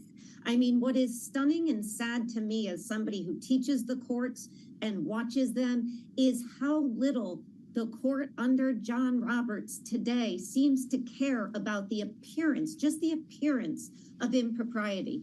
Wives of taking $10 million from law firms that practiced before the court, you know, the flags with Alito, he's blaming his wife, Thomas with the trips. I mean, the list goes on and on. It is high time that the court adopt a code of ethics the way the lower federal court judges do. Can you imagine anybody on Wall Street or in a private organization doing what they have done and getting away with it? It's stunning, and they can't at all be surprised when people say they've lost faith in the objectivity of this institution, and that's a sad day for all of us. What needs to be done here, Chapin Fay? We talk about sanctions or calls for recusal as if a Supreme Court justice cares about what Congress thinks here. Should it? I don't think the Supreme Court should necessarily care what Congress thinks. I think the Supreme Court should decide cases on the merits, and then if Congress doesn't like it, they can legislate it away. You know, a lot going on. What you guys said, you know, I would be fine. I agree with Jeannie. I think an ethics code with teeth makes sense for the top court in the land. But I do think we need to draw a distinction on the current events that we're talking about here between, you know, gifts to a Supreme Court justice and symbols outside of a house, right? I think, how do you see them differently, Jim? I think an ethics code should certainly prevent or have some sort of rules on what kind of gifts you can accept or not accept. And I think that is wholly different than a freedom of speech issue. I think you're going to be hard pressed to find you know, free speech, almost absolutists like myself, almost absolutists, find anyone who would agree that a Supreme Court justice can't fly a particular flag on his lawn or his wife can't. I mean, he is still an American citizen with all the same rights and privileges we have. And we expect, you know, part of what we expect our judiciary to do is to put those feelings aside, right? Same things we expect of our journalists. Right, our members of Congress get to be partisan and get to, you know, dig in and entrench with their parties. But you know, judges have to go to work and put that aside, and that is taken into account when they are appointed and vetted. So you know, that's part of being a judge in this country, putting your own personal feelings aside, because we all have them. They are human beings, and to say that he can't put up a symbol of one thing or another, again, if he has a case directly related to it, that might be a different story. But I do think we need to separate out gifts and other ethical considerations from, you know, what a justice or his wife or husband says, you know, on their free time or on their property. Spending time with our panel as we begin to see some movement at the White House. The U.S. and Kenyan delegations have been brought into the East Room as we wait to hear from President Biden and President Ruto when they hit the podiums. Of course, we'll be listening live to this conversation, and that could start a couple of moments from now. We like to think, following an extended meeting that they have shared in the Oval Office. Looks like the scripts are hitting the podium, which is always a good sign. What do you think about what Chapin is saying there, Jeannie? Should there be a difference between gifts, between going on fishing trips to Indonesia on private jets and super yachts, as opposed to flying a flag that upsets your neighbors? There absolutely not only should be, there is. I think when we take a step back, what we're talking about is the judgment of a U.S. Supreme Court justice. Just imagine if, you know, Sonia Sotomayor hung a flag, a Black Lives Matter flag on her property while she was hearing a case. And Chapin brought up a good point. He was hearing an election case at that point, and they have two now. And so the judgment is what I'm talking about. Can you stop somebody from speaking? Absolutely not, nor should we. But there is a judgment we expect of these people who have a job for life. They are not subject to election. They can't be removed, or they never have in American history. One has never gotten removed. So there they sit, and they are the final word on what the Constitution means. And what has Justice Alito talked about? He's talked about overturning Griswold, taking away the right to contraception. These are profoundly impactful decisions that he does at some point perhaps need to make. But let's hope that he would make it and use the judgment not to put a flag like that because he's upset at his neighbors and then blame his wife. So I do think there's a difference. It is time for a code of ethics for these justices that they agree to, abide by if they want to serve on the court. Let's remember, you don't have to serve on the court. You choose to, and you are appointed and confirmed. That's a choice. Jeannie Shanzano, Chapin Fay, thank you for the analysis and a smart conversation. The presidents have entered the East Room, and we want to bring you now to the White House, where we're going to hear from President Biden and President William Ruto of Kenya. This is live on Bloomberg TV and radio. That is in you. Today, we mark 60 years of partnership between our democracies, and we're fulfilling that wish together, and we're continuing. I truly believe it has brought out the best in both of us, not only in Kenya and America, but around the world. It's had a positive impact. But through our partnership, we're continuing to meet our responsibilities in 4 key areas. First, I'm proud to announce we're working with Congress to designate Kenya a major non-NATO ally. That's a fulfillment of years of collaboration. Our joint counterterrorism operations have degraded ISIS and al-Shabaab across East Africa. Our mutual support for Ukraine and has rallied the world to stand behind the UN Charter. And our work together on Haiti is helping pave the way to reduce instability and insecurity. I want to thank you, Mr. President, for Kenya's leadership for multinational security support mission in Haiti. Our new global partnership is going to build on all this progress. We're going to meet new challenges with more resources. And it's going to strengthen the security of our countries and our countries around the world. Second, we're deepening our economic cooperation. Both President Ruto and I have focused on growing economies, and growing them from the bottom up, the middle out, the bottom up, and when that happens, everybody does well, not the top down. Because when the middle class does well, the poor have a ladder up, and the wealthy still do very well. That's true in Kenya, that's true in America, and that's true around the world. Right now, many countries, debt stands in the way of growth. Too many nations are forced to make a choice between development and debt, between investing in their people and paying back their creditors. So today we're launching what we're calling the Nairobi, Washington Vision.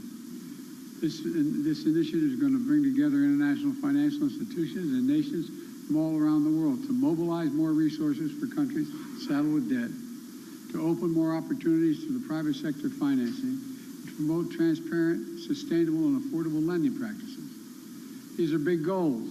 It's going to take time to see lasting progress, but we're providing $250 million, the United States is, to the World Bank in a crisis response window. In the coming weeks, the United States is going to make an additional $21 billion available to the International Monetary Fund. And today, I'm proud to announce there'll be $250 billion in new lending capacity for multilateral development banks like the World Bank to help low-income nations invest in their development and tackle growing challenges.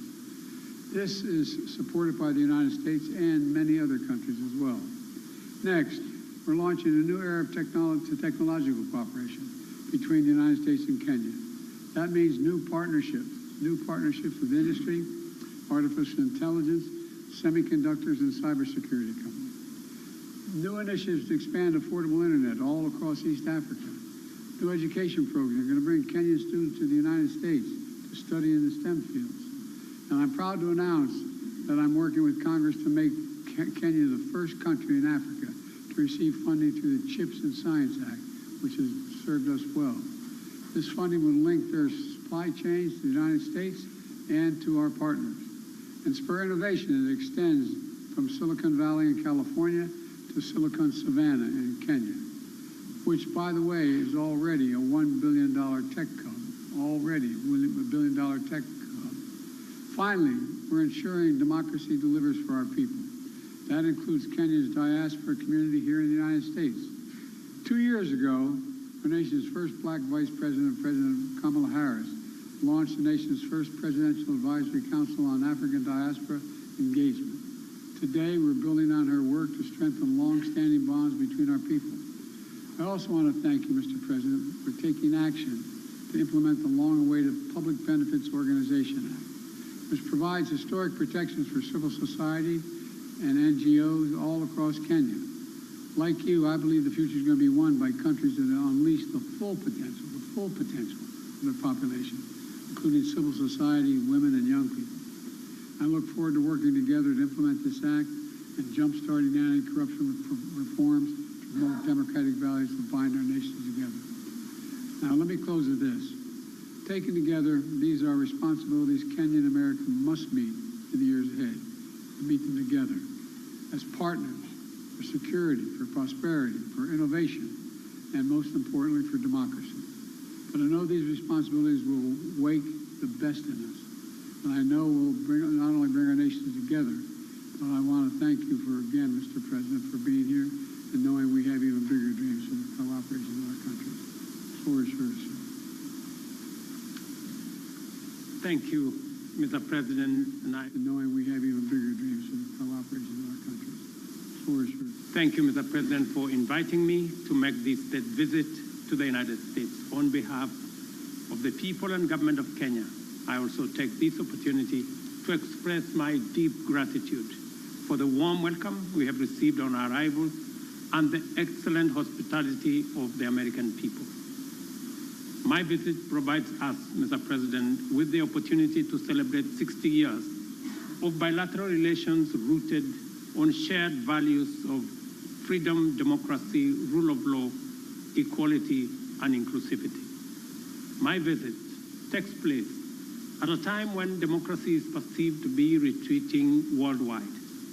The accelerating drift towards regimes indifferent to democratic values is a deep concern to us, and I believe it is time the U.S., working with Kenya, deploys its capabilities and rally like-minded democratic countries to set up the course for democracy. During our discussions, we agreed on the significant opportunity for the U.S. to radically recalibrate its strategy and strengthen its support for Africa, as discussed at the U.S.-Africa Leadership Summit, by enhancing its investment in the institutions of African integration and increasing support for peace and security.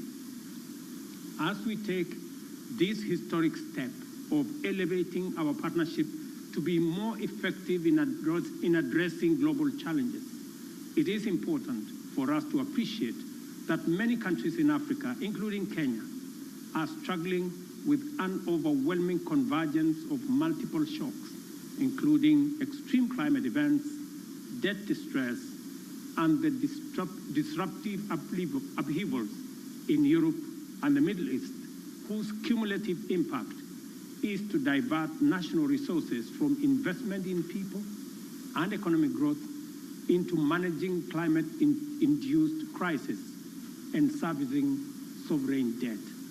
For this reason, I have underscored the imperative for our partnership to facilitate recovery from these multiple crises, and particularly for the United States of America to take a leading role in a comprehensive debt resolution framework by doubling contribution to the concessionary financing window of the World Bank, and also to work with the IMF on rechanneling SDRs to institutions like the Africa Development Bank to further leverage on private sector funding to support countries. Unless this is done, and done immediately, the values of freedom, democracy, and the rule of law are in great jeopardy. On regional peace and security in the Horn of Africa and the Great Lakes region, I express optimism that Kenya and the U.S. will innovatively design appropriate defense and security frameworks to help Kenya as the anchor state and the region in general to deal with the peace and security challenges that are undermining human well-being, slowing down development, and also having a negative impact on democracy. We affirm our mutual commitment to the stabilization of Haiti through the multinational security support mission. The Kenya-UN Climate and Clean Energy Industrial Partnership we have just committed to is an encouraging milestone on our collective journey and builds on the paradigm shift we have inaugurated at the Africa Climate Summit in Nairobi last year. Accordingly, Africa's resource potential is a huge opportunity to deploy U.S. technology and investment to catalyze unprecedented growth through green industrialization. We've also agreed to hasten the renewal of the Africa Growth and Opportunities Act to sustain the rising momentum of our investments and exports in the manufacturing space.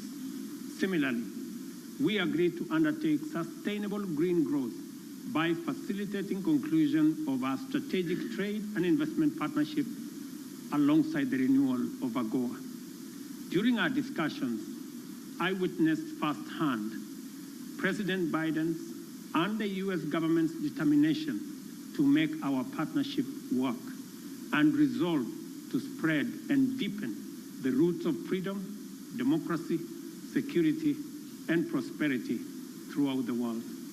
As my visit comes to a close, I am confident that our engagements have laid a solid foundation for us to continue the good work we have begun with stronger faith and greater hope for success, because in Joe Biden, Kenya and Africa have a strong and committed friend. I thank you. Thank you, Mr. President. You do have a friend. And opening remarks there from Kenyan President William Ruto and President Joe Biden. We're now going to go to Q&A with reporters in the East Room of the White House. This is live on Bloomberg TV and radio.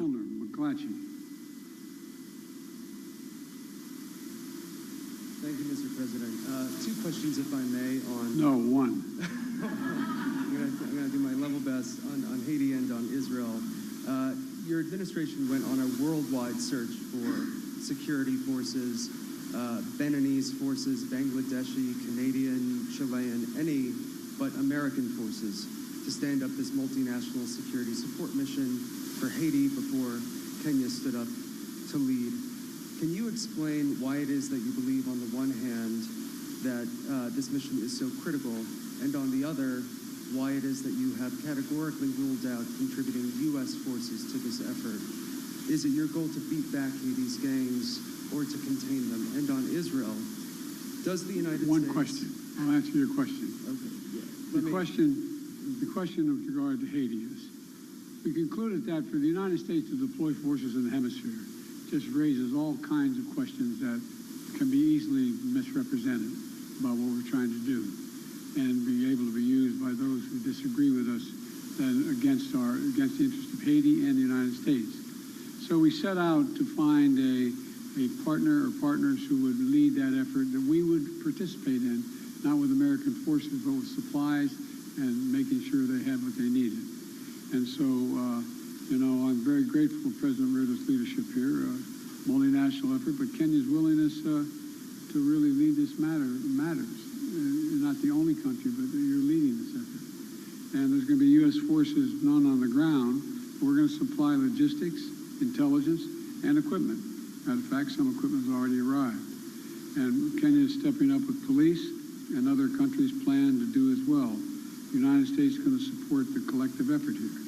And of course, Kenya won't be going it alone. We're working with Congress to provide $300 million to MSS mission and an additional $60 million for equipment assistance. And we've received and are continuing to bring major contributions from other partners in as well. President Ruto and I agree that Haitian people deserve better, they deserve peace and security, and I thank him for taking on this responsibility, but we have his back and we're there all the way. do have a question for you, President Ruto. But before I do, I do very briefly have a question on whether the United States has any evidence at all that would substantiate the ICC prosecutors' specific allegations against Israeli leaders that they are using starvation as a tactic of war in Gaza, or exculpatory evidence for that matter, and if you would commit to releasing that information before any potential issuance of ICC arrest warrants. And President Ruto, the mission that Kenya is about to lead in Haiti is obviously a support mission that is well known, but the fact is that Haiti's national police have been internationally funded and trained for some time, and nevertheless have obviously failed to beat back these gangs. Will Kenyan forces in partnership with the MSS be out front in the fight against these gangs, or will they be a static force behind the HNP? And are you concerned about casualties among the Kenyan forces? Thank you very much. Kenya believes that the responsibility of peace and security anywhere in the world, including in Haiti, is the collective responsibility of all nations and all peoples who believe in freedom, self-determination, democracy, and justice. And it is the reason why Kenya took up this responsibility, because we have been participating in peacemaking, and we have been participating in peacekeeping over the last 40 years in 47 countries, including very difficult neighborhoods like what we're going to face in Haiti. We are going to take up that responsibility alongside the Haiti police, and we have clear modus operandi, how we are going to relate with the situation on the ground that has been agreed under the United Nations framework. So we are looking forward to this deployment because we believe that the women and children in Haiti deserve peace like all other women and children and people around the world. We made my position known on ICC. You guys never keep the deal, but that's okay. We've made our position clear on the ICC.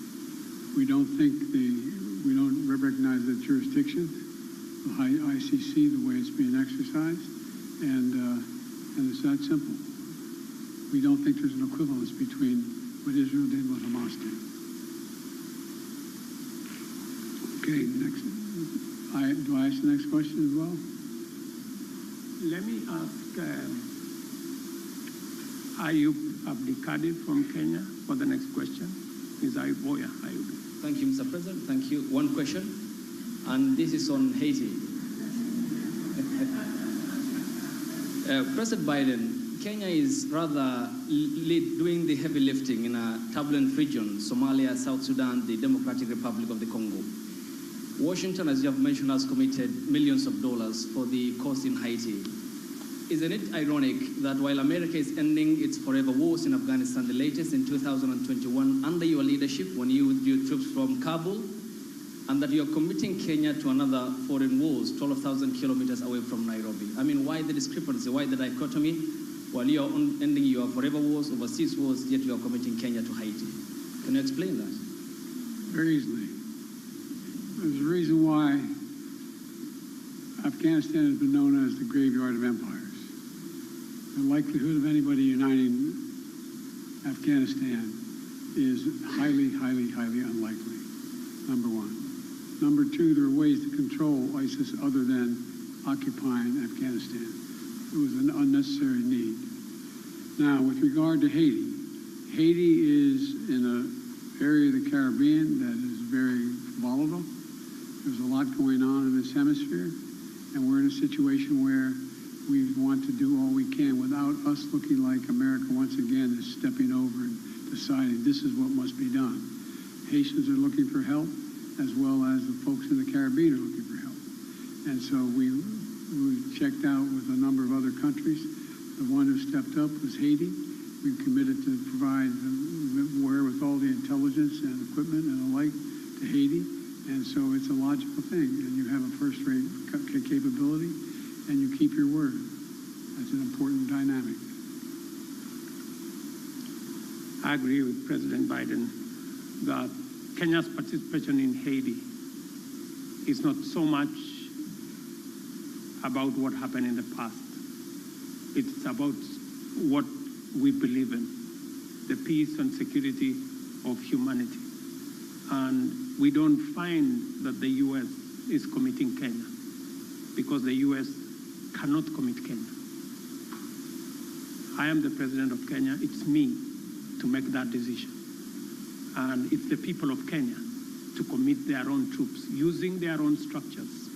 We've gone through the processes in Kenya. Parliament has approved. We have a clear mandate. We have a clear framework. And it is us, the people of Kenya, who made this decision in the interest of serving peace and stability as a responsible global citizen and understanding that insecurity, instability anywhere is insecurity and instability everywhere. And by the way, you asked about, you implied that we weren't doing anything anywhere else. Well, we're kind of occupied around the world, but we're also engaged in Congo, in the neighborhood. And, you know, we're going to continue to help alleviate human suffering there. The United States is the largest humanitarian donor, providing $375 million in humanitarian funding just this year, including support for more than 6 million displaced people from the DRC.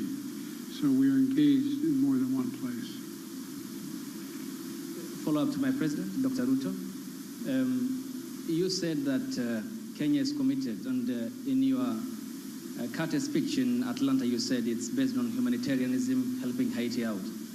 But can you explain the geopolitical goal, 12,000 kilometers away from Nairobi, when schools in the counties of Baringo, West Pokot, and Turkana have not yet opened because of the banditry problem, yet you are committing our national police force to Haiti, and where is the priority? This being one of your major manifesto pillars, talking about security, and to the extent that even the Defense Cabinet Secretary talked about the deployment of, if need be, the Kenyan military or the special personnel to make sure that schools are open, children go to school in areas that are bandit-prone in Kenya. Why are you committing to Haiti when we have a problem back home? Is it an irony that you are putting the fire in the faraway neighbor's home when when our own home is on fire? Thank you very much. I made a commitment to the people of Kenya to sort out insecurity in the North Rift. I have followed that with action.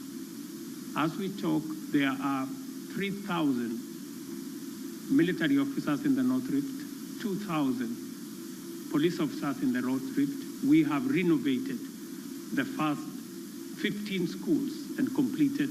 We have reopened 20 schools already that were closed in the North Rift. And that exercise is ongoing. We have made tremendous progress in making sure that we create security at home, but that does not take away our responsibility. Even as we were deploying troops and policemen in our own country, in North Rift, to sort out the banditry problem, we still deployed 1,000 troops to DRC Congo, because that is our neighborhood. We have 5,000 troops in Somalia, because equally that is our responsibility. And Haiti should not be an exception. That's why deploying 1,000 security men to Haiti speaks to the same belief and commitment to peace and security. Next question from April Ryan. Mr. President, President Biden, President Ruto, thank you. First of all, when you talk about Haiti, President Ruto, you said Haiti is a collective responsibility for all nations. And for you, Mr. President, President Biden, President Ruto, do you believe that these nations can break the back of this militia that has gripped the nation there?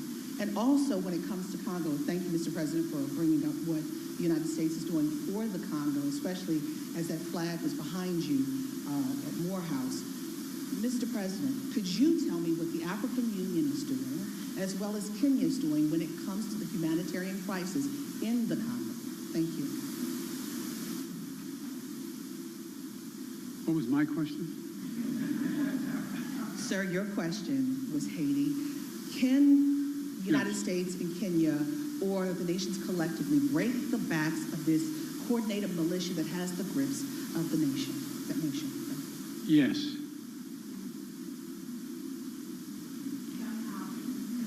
The very way we're doing it. We're not talking about a 1,000-person army that's made up of trained persons. This is a crisis. It's able to be dealt with. And we think we can deal with this way with a multinational approach, with Haiti leading the way and us providing the intelligence as well as equipment. Gangs and criminals do not have nationalities. They have no religion. They have no language.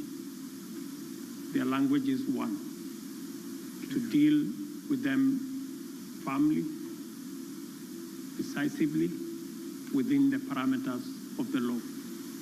And that's why we're building a coalition of nations beyond Kenya and the US, many who are making contribution towards the MSS force in Haiti to secure that country and to break the back of the gangs and the criminals that have visited untold suffering in that country.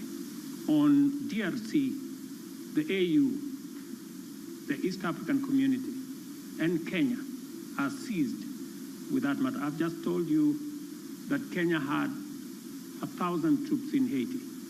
We now have another 800, not in Haiti, but in DRC. We now have another 800 troops from SADC. We are going to be having a meeting of the East African Community. I did send my my foreign minister to Kinshasa. They had a conversation, and shortly we will be looking at how to begin the dialogue process under the Nairobi process, because we believe there is no military solution to what is going on in DRC, but instead dialogue should be able to give us the necessary momentum and outcomes that would settle the matters in eastern DRC. So both the AU, the East African Community, and Kenya as a country are seized of that matter. We know that the humanitarian crisis in eastern DRC has displaced close to 7 million people. And I want to thank the United States of America for stepping in with humanitarian support for that region, because it is a collaboration of different countries in different ways to deal with that situation. The rest of us are committing troops. We are committing deploying our infrastructure to facilitate the resolution of the matters in DRC.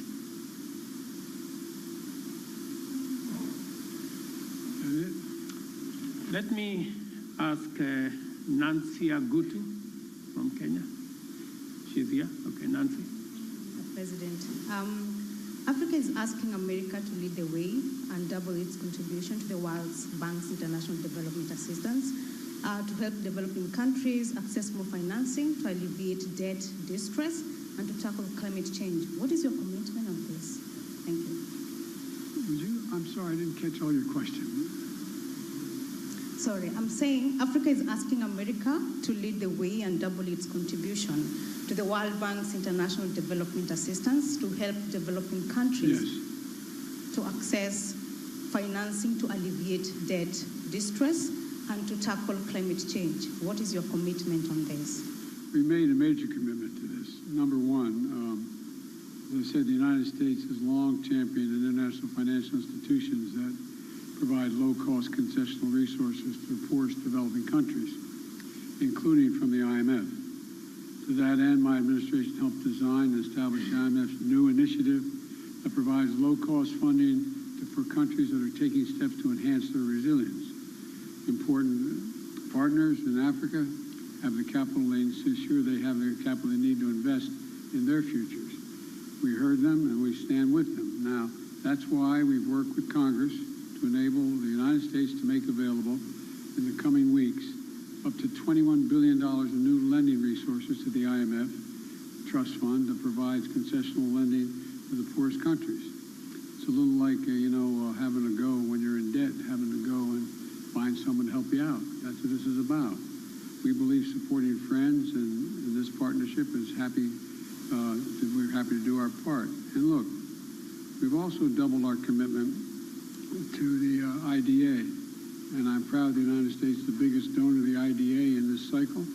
I'm proud to be working alongside Kenya to support robust financing and policy packages that are going to help the most vulnerable countries address their investment needs. There's debt and there's growth. And you got to deal with the debt before you deal with the growth. And so we're trying to use international lending organizations to be able to provide that capability so people can grow. That's what it's about. Whoa!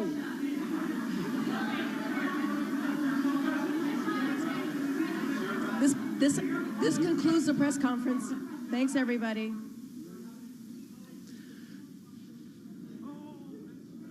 A very eager White House press corps in the East Room today as we watch President Biden and the president of Kenya try to wind things down there. William Ruto speaking to the operations in Haiti for quite some time as part of this conversation. Of course, Kenya sending 1,000 police officer strong unit to Haiti to try to quell the violence there in cooperation with the UN. But there was much more discussed as part of the agenda today between these two presidents. They just concluded a roughly 2-hour, even more than that, meeting in the Oval Office. President Biden talking about the designation of Kenya now as a major non-NATO ally, seen as a very big deal in our relationship, announcing the Nairobi Washington Vision Program, $250 billion in new lending and new tech cooperation between our two nations. The president just making it clear that Kenya will be the first nation in Africa to secure funding from the CHIPS Act. We're talking AI, semiconductors, and cybersecurity, along with massive infrastructure investments, some of which were secured during this 3-day visit to Washington for the president of Kenya.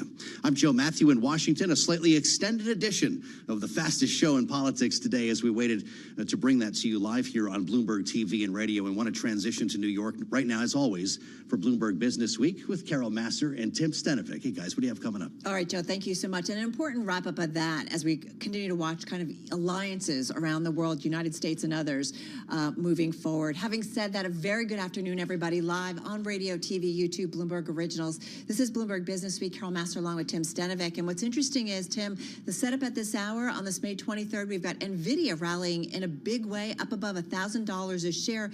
Rest of the market, not so much. Yeah, the Dow being dragged down by Boeing, the Dow down 1.4% right now, the S&P 500 down 0.6%, the NASDAQ also in the red, despite the lift that it's getting from NVIDIA, Carol. All right, so still ahead, we are going to talk, though, about the NVIDIA rally specifically, their growth story, what's to come, the earnings, of course, being broken down last night, and why the rest of the market isn't participating. And then also from UPS, Pepsi, Verizon, and more CEOs sharing their stories from their first year on the job. Plus, from the political front, Trump forever, it is a thing, and it could happen. It's got some people a little concerned if Donald Trump does return to 1600 Pennsylvania Avenue. The latest from Bloomberg's Josh Green in just a few minutes. And we're going to talk airlines, aren't we? Yeah, we are. This will be really interesting. If you have summer travel plans, kind of buckle up is what I'd say, because there could be some disruptions at some airports, especially in the South. All right, and then one more thing. SBF lorded over the rise and fall of FTX from a penthouse in the Bahamas. It now all can be yours. All right, let's get to the markets and Charlie Pellet. Hi, thank you very much. And we have seen a real deterioration in the U.S. stock market in the past hour. Ever since 1 o'clock, stocks really started selling off. Right to the numbers here, because we are at the lows of the day right now. A 566-point drop right right now in the Dow Jones Industrial Average. We've got Boeing leading the way lower there. Boeing says it will continue to burn cash this quarter and in the full year. S&P down 33, drop right now of 0.6%. The Dow, by the way, down 1.4%. NASDAQ giving up those earlier NVIDIA-inspired gains. We've got NASDAQ now down 41 points, a drop there of 0.2%. Bottom line, steep losses for stocks, 10-year 4.47%, 2-year 4.92%. Gold down 2%, 23.32 the ounce. West Texas Intermediate crude down 1.3%. NVIDIA, though, holding on to gains, trading above $1,000 after last night's bullish sales forecast. NVIDIA shares up now by just about 10%. James Gorman stepping down as Morgan Stanley chairman at year-end, capping a nearly two-decade run at Morgan Stanley. Morgan Stanley shares down now by 2%. Recapping, NVIDIA holding on to gains up 10%. The Dow, the S&P, NASDAQ very much in the red right now. A more than 500, almost 600-point drop right now for the Dow. We have got the S&P down 0.7. I'm Charlie Pellet, and that is a Bloomberg Business Flash. All right, Charlie, thank you so much. As Charlie mentioned, though, NVIDIA shares definitely soaring today. They're up around 10-11%. I think, unbelievable. Yeah, unbelievable. And they've stayed near their highs of the session for most of the day. And so we've definitely seen a big rally. Right now up about 10%. They did top $1,000 for the first time, which is a lot. Yeah, they were up 12, close to 12% at one point in the day. Pretty incredible. The stock now up 112% so far this year. It's the third best performing name in the S&P 500. It is way outperforming the broader market in the NASDAQ 100. You just heard the numbers from Charlie.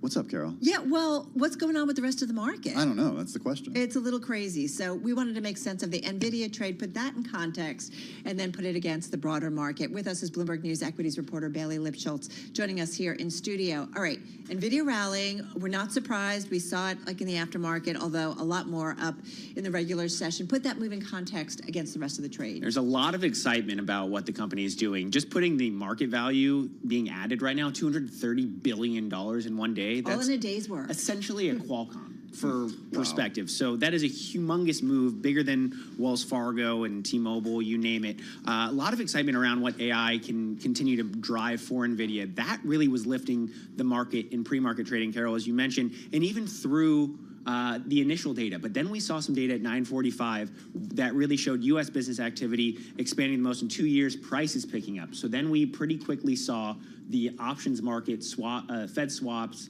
pricing in the first rate cut later on in the year. So now pushing in that first quarter cut to December.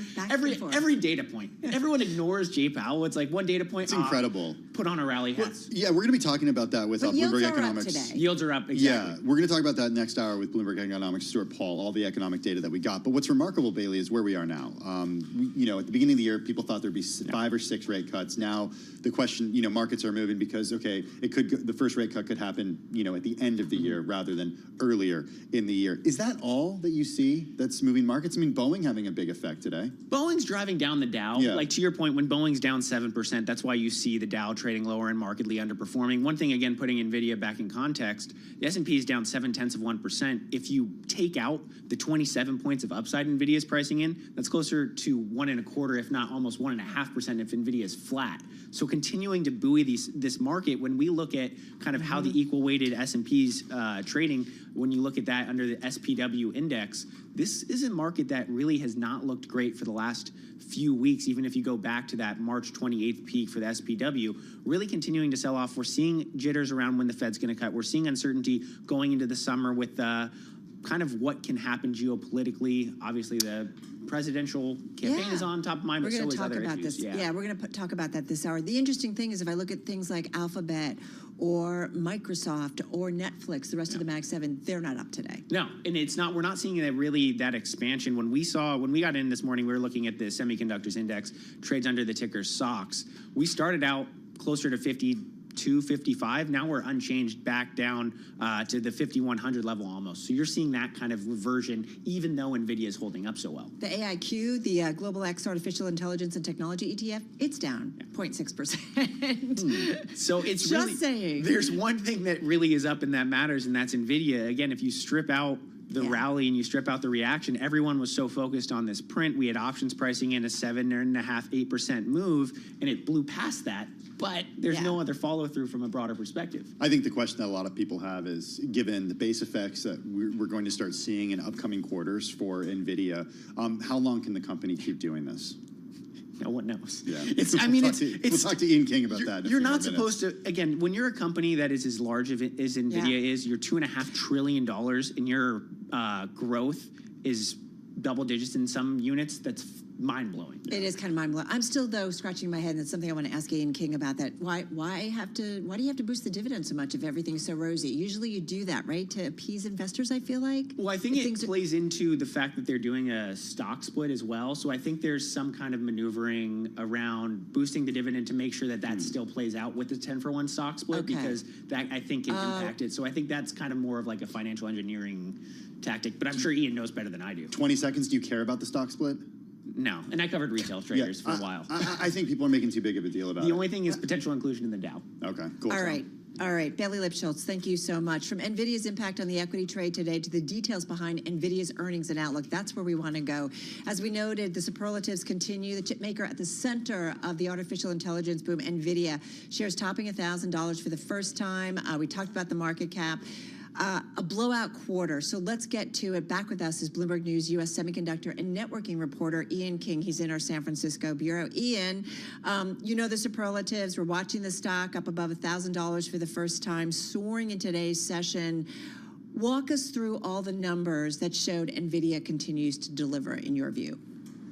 I mean, obviously, the first place to start is with the revenue guidance. Analysts were looking for doubling year over year in this current quarter. NVIDIA said, oh yeah, we can do that and we can do a bit more. So even though there were lofty expectations, they managed to set expectations even higher. The data center business is already bigger than Intel and AMD, and it's getting bigger quicker than people had projected, more than 400% year-on-year increase in that particular business. So all of the fundamental numbers that NVIDIA needed to show were heading in the right direction, it was able to deliver on. It's really, again, incredible to see the stock reaction today. Shares higher by more than 10% as we speak right now, Ian. I was a little struck, and Carol mentioned this, by a couple of the things that they also announced, the 10-to-1 stock split coming next month, and then increasing the dividend. Curious if you have any thoughts on either of those things.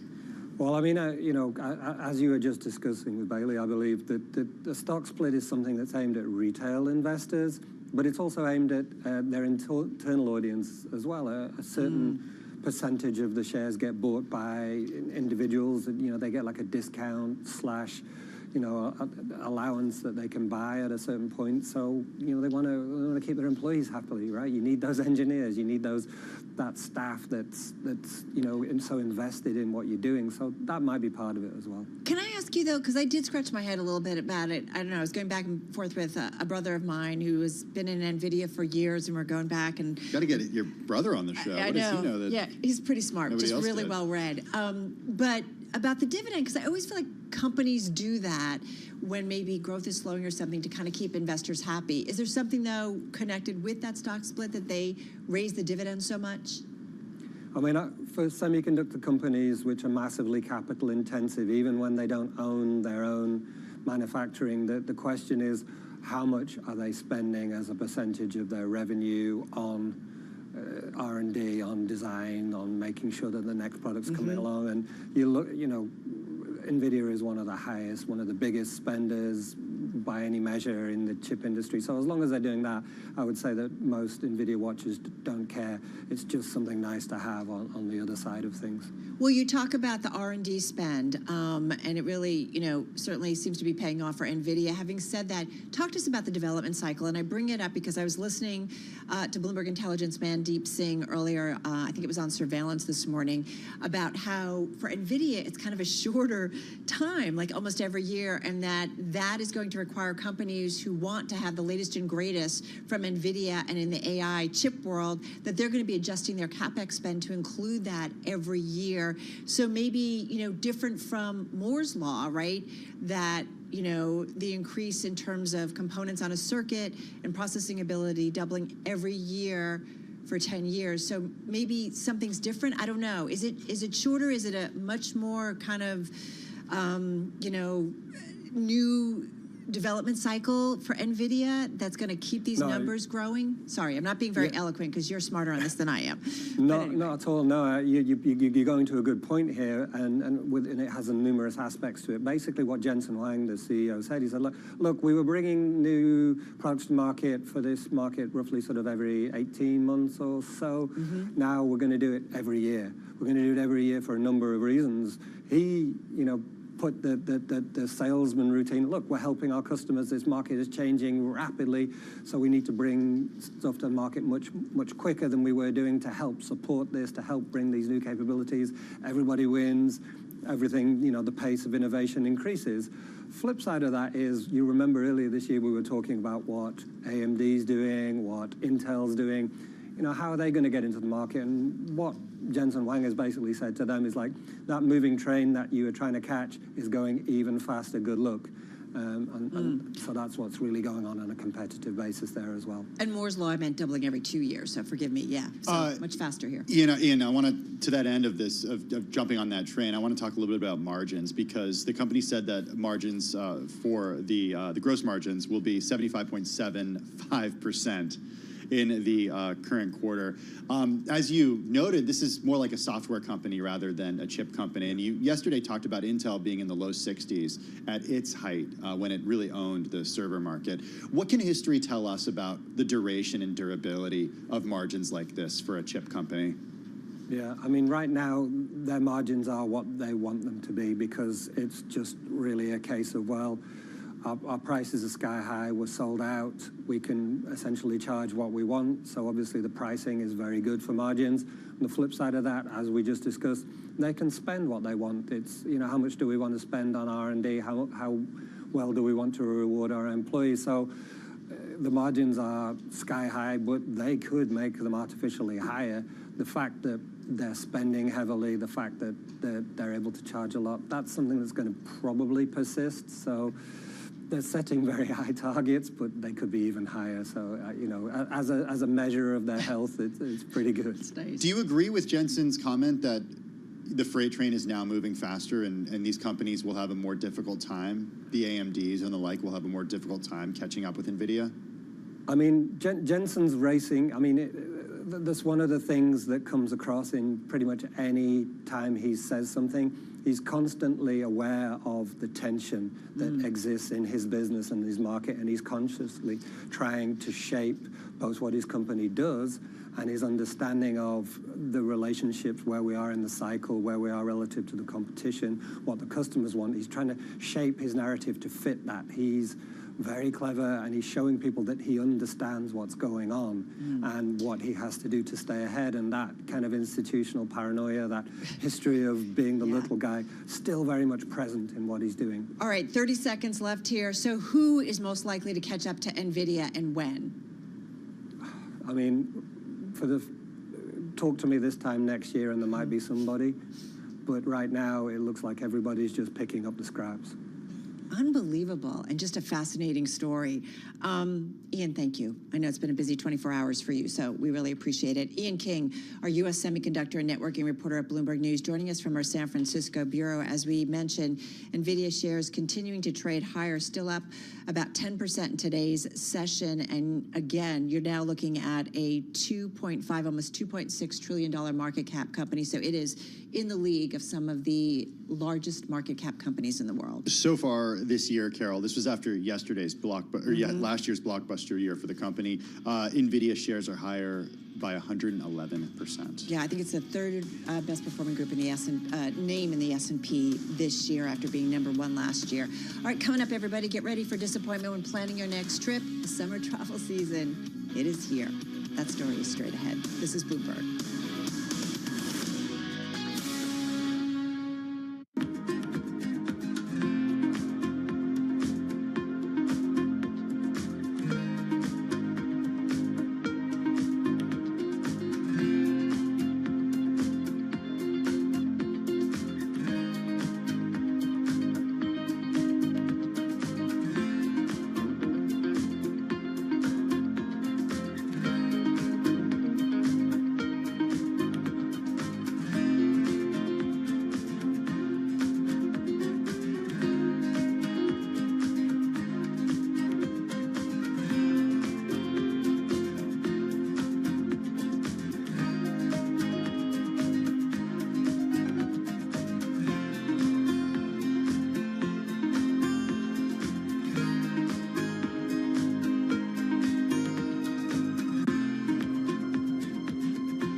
2:21 on Wall Street. We do check markets all day long here at Bloomberg on a day which began with a lot of hope, for high hopes, in fact, for NVIDIA.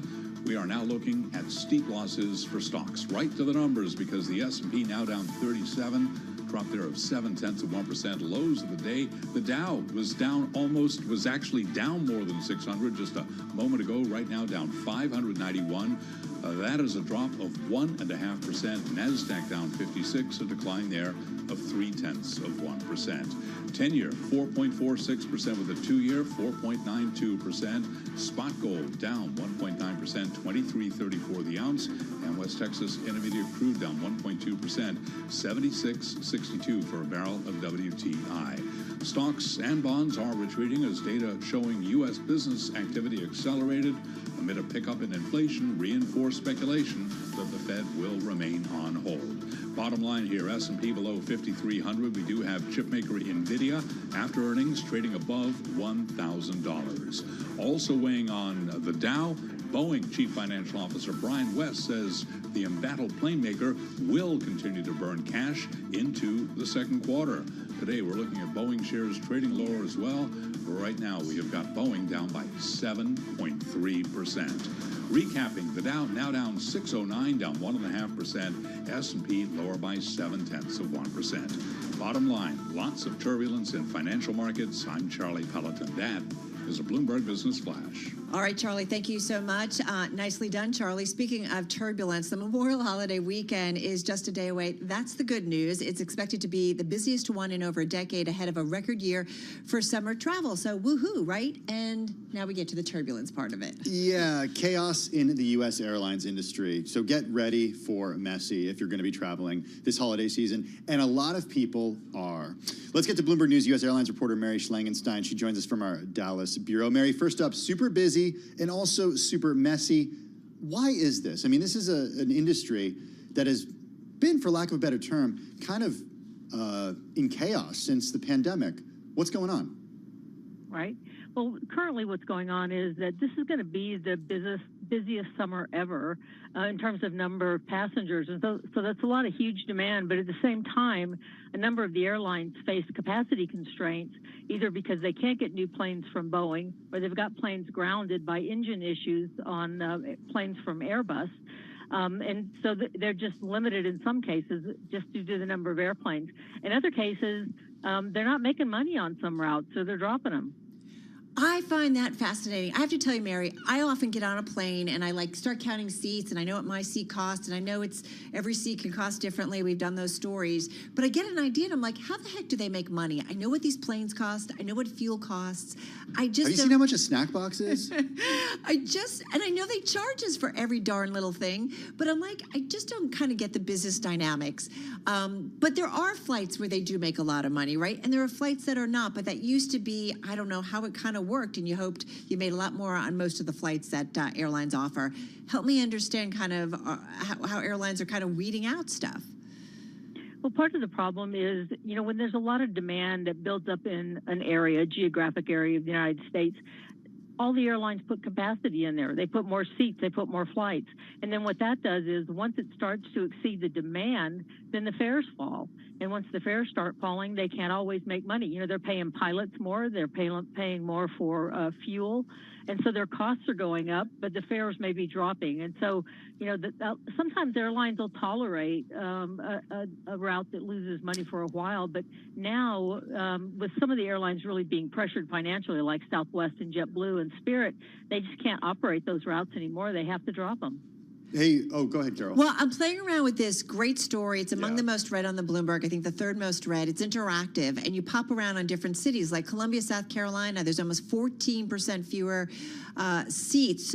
Jackson, Mississippi, about 18% fewer seats. Orlando, Florida. I mean, doesn't everybody go to Orlando? Almost more than 4.5% fewer seats here. It's just interesting that there are going to be some cities really impacted. So does that mean for the seats that remain, they're going to be super expensive? Well, it's really interesting because they're not. Hopper tells us that fares this summer, over the course of the summer, they're going to average about $305. That's round trip domestic, and that's below last year. It's the first year-over-year fare drop since 2020. And you know, it kind of doesn't make sense this year. You would think that those fares would go up because demand is so high, but they've got that overcapacity issue in some markets, and they've just had to reduce their fares. Mary, Carol talked about playing with the tool and reading this online.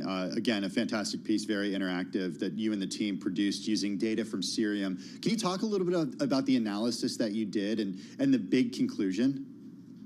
Yeah, what we looked at was, you know, airlines file flight schedules way in advance of when the dates come for those flights. And what we did was we went back 4 months on a rolling basis and looked at 4 months ago, what were they planning to fly, how many seats? And then we looked at May 18th, which is the most recent data we had, and to see how those had compared. And during that period, we found that airlines had cut 6.2 million seats. That's a small amount when you compare to the 279 million seats being flown this whole summer. But if you're in one of those smaller communities, you know, then it may affect you. Some frequencies may go away, you know, or maybe you used to have 3 airlines providing flights and now you go down to 2. And so it can make for some important changes in those communities. For some reason, they appeared to be focused in the South and the Southeast. Part of that is because airlines did pull out of Florida to a certain extent. You know, Southwest and JetBlue both cut flights out of Atlanta. And so it just, for some reason, focused on that area in particular this summer. Mary, how nimble are airlines? Like, how quickly are they able to make changes to their schedule? Because I'm wondering if, would we see this every year with the data, or is this data different? You'll see this vary, the number of seats they offer vary constantly throughout the year, but they do have to lock it in at a certain time because they have pilots that set their flight schedules, flight attendants that set their flight schedules, and once those are all locked in, the equipment's locked in, you know, the aircraft type, they don't want to start changing things within the last, you know, 30 to 60 days. So within that time frame, you shouldn't see much movement, but over the course of a year, you can potentially see a lot, either up or down. And in some cases, right, they are also adding. I know in this right through, right, I think Delta talked about actually adding some domestic seats to and from Atlanta this summer. Right, and that's certainly the case. In some cities, they are adding, right? A lot of that capacity that came out of Florida went to other markets. Some of it went out, the airlines have talked about putting it in Las Vegas, where that's really popular right now, or some put more capacity into the Caribbean, because that's a hot area right now. So, yeah, it didn't all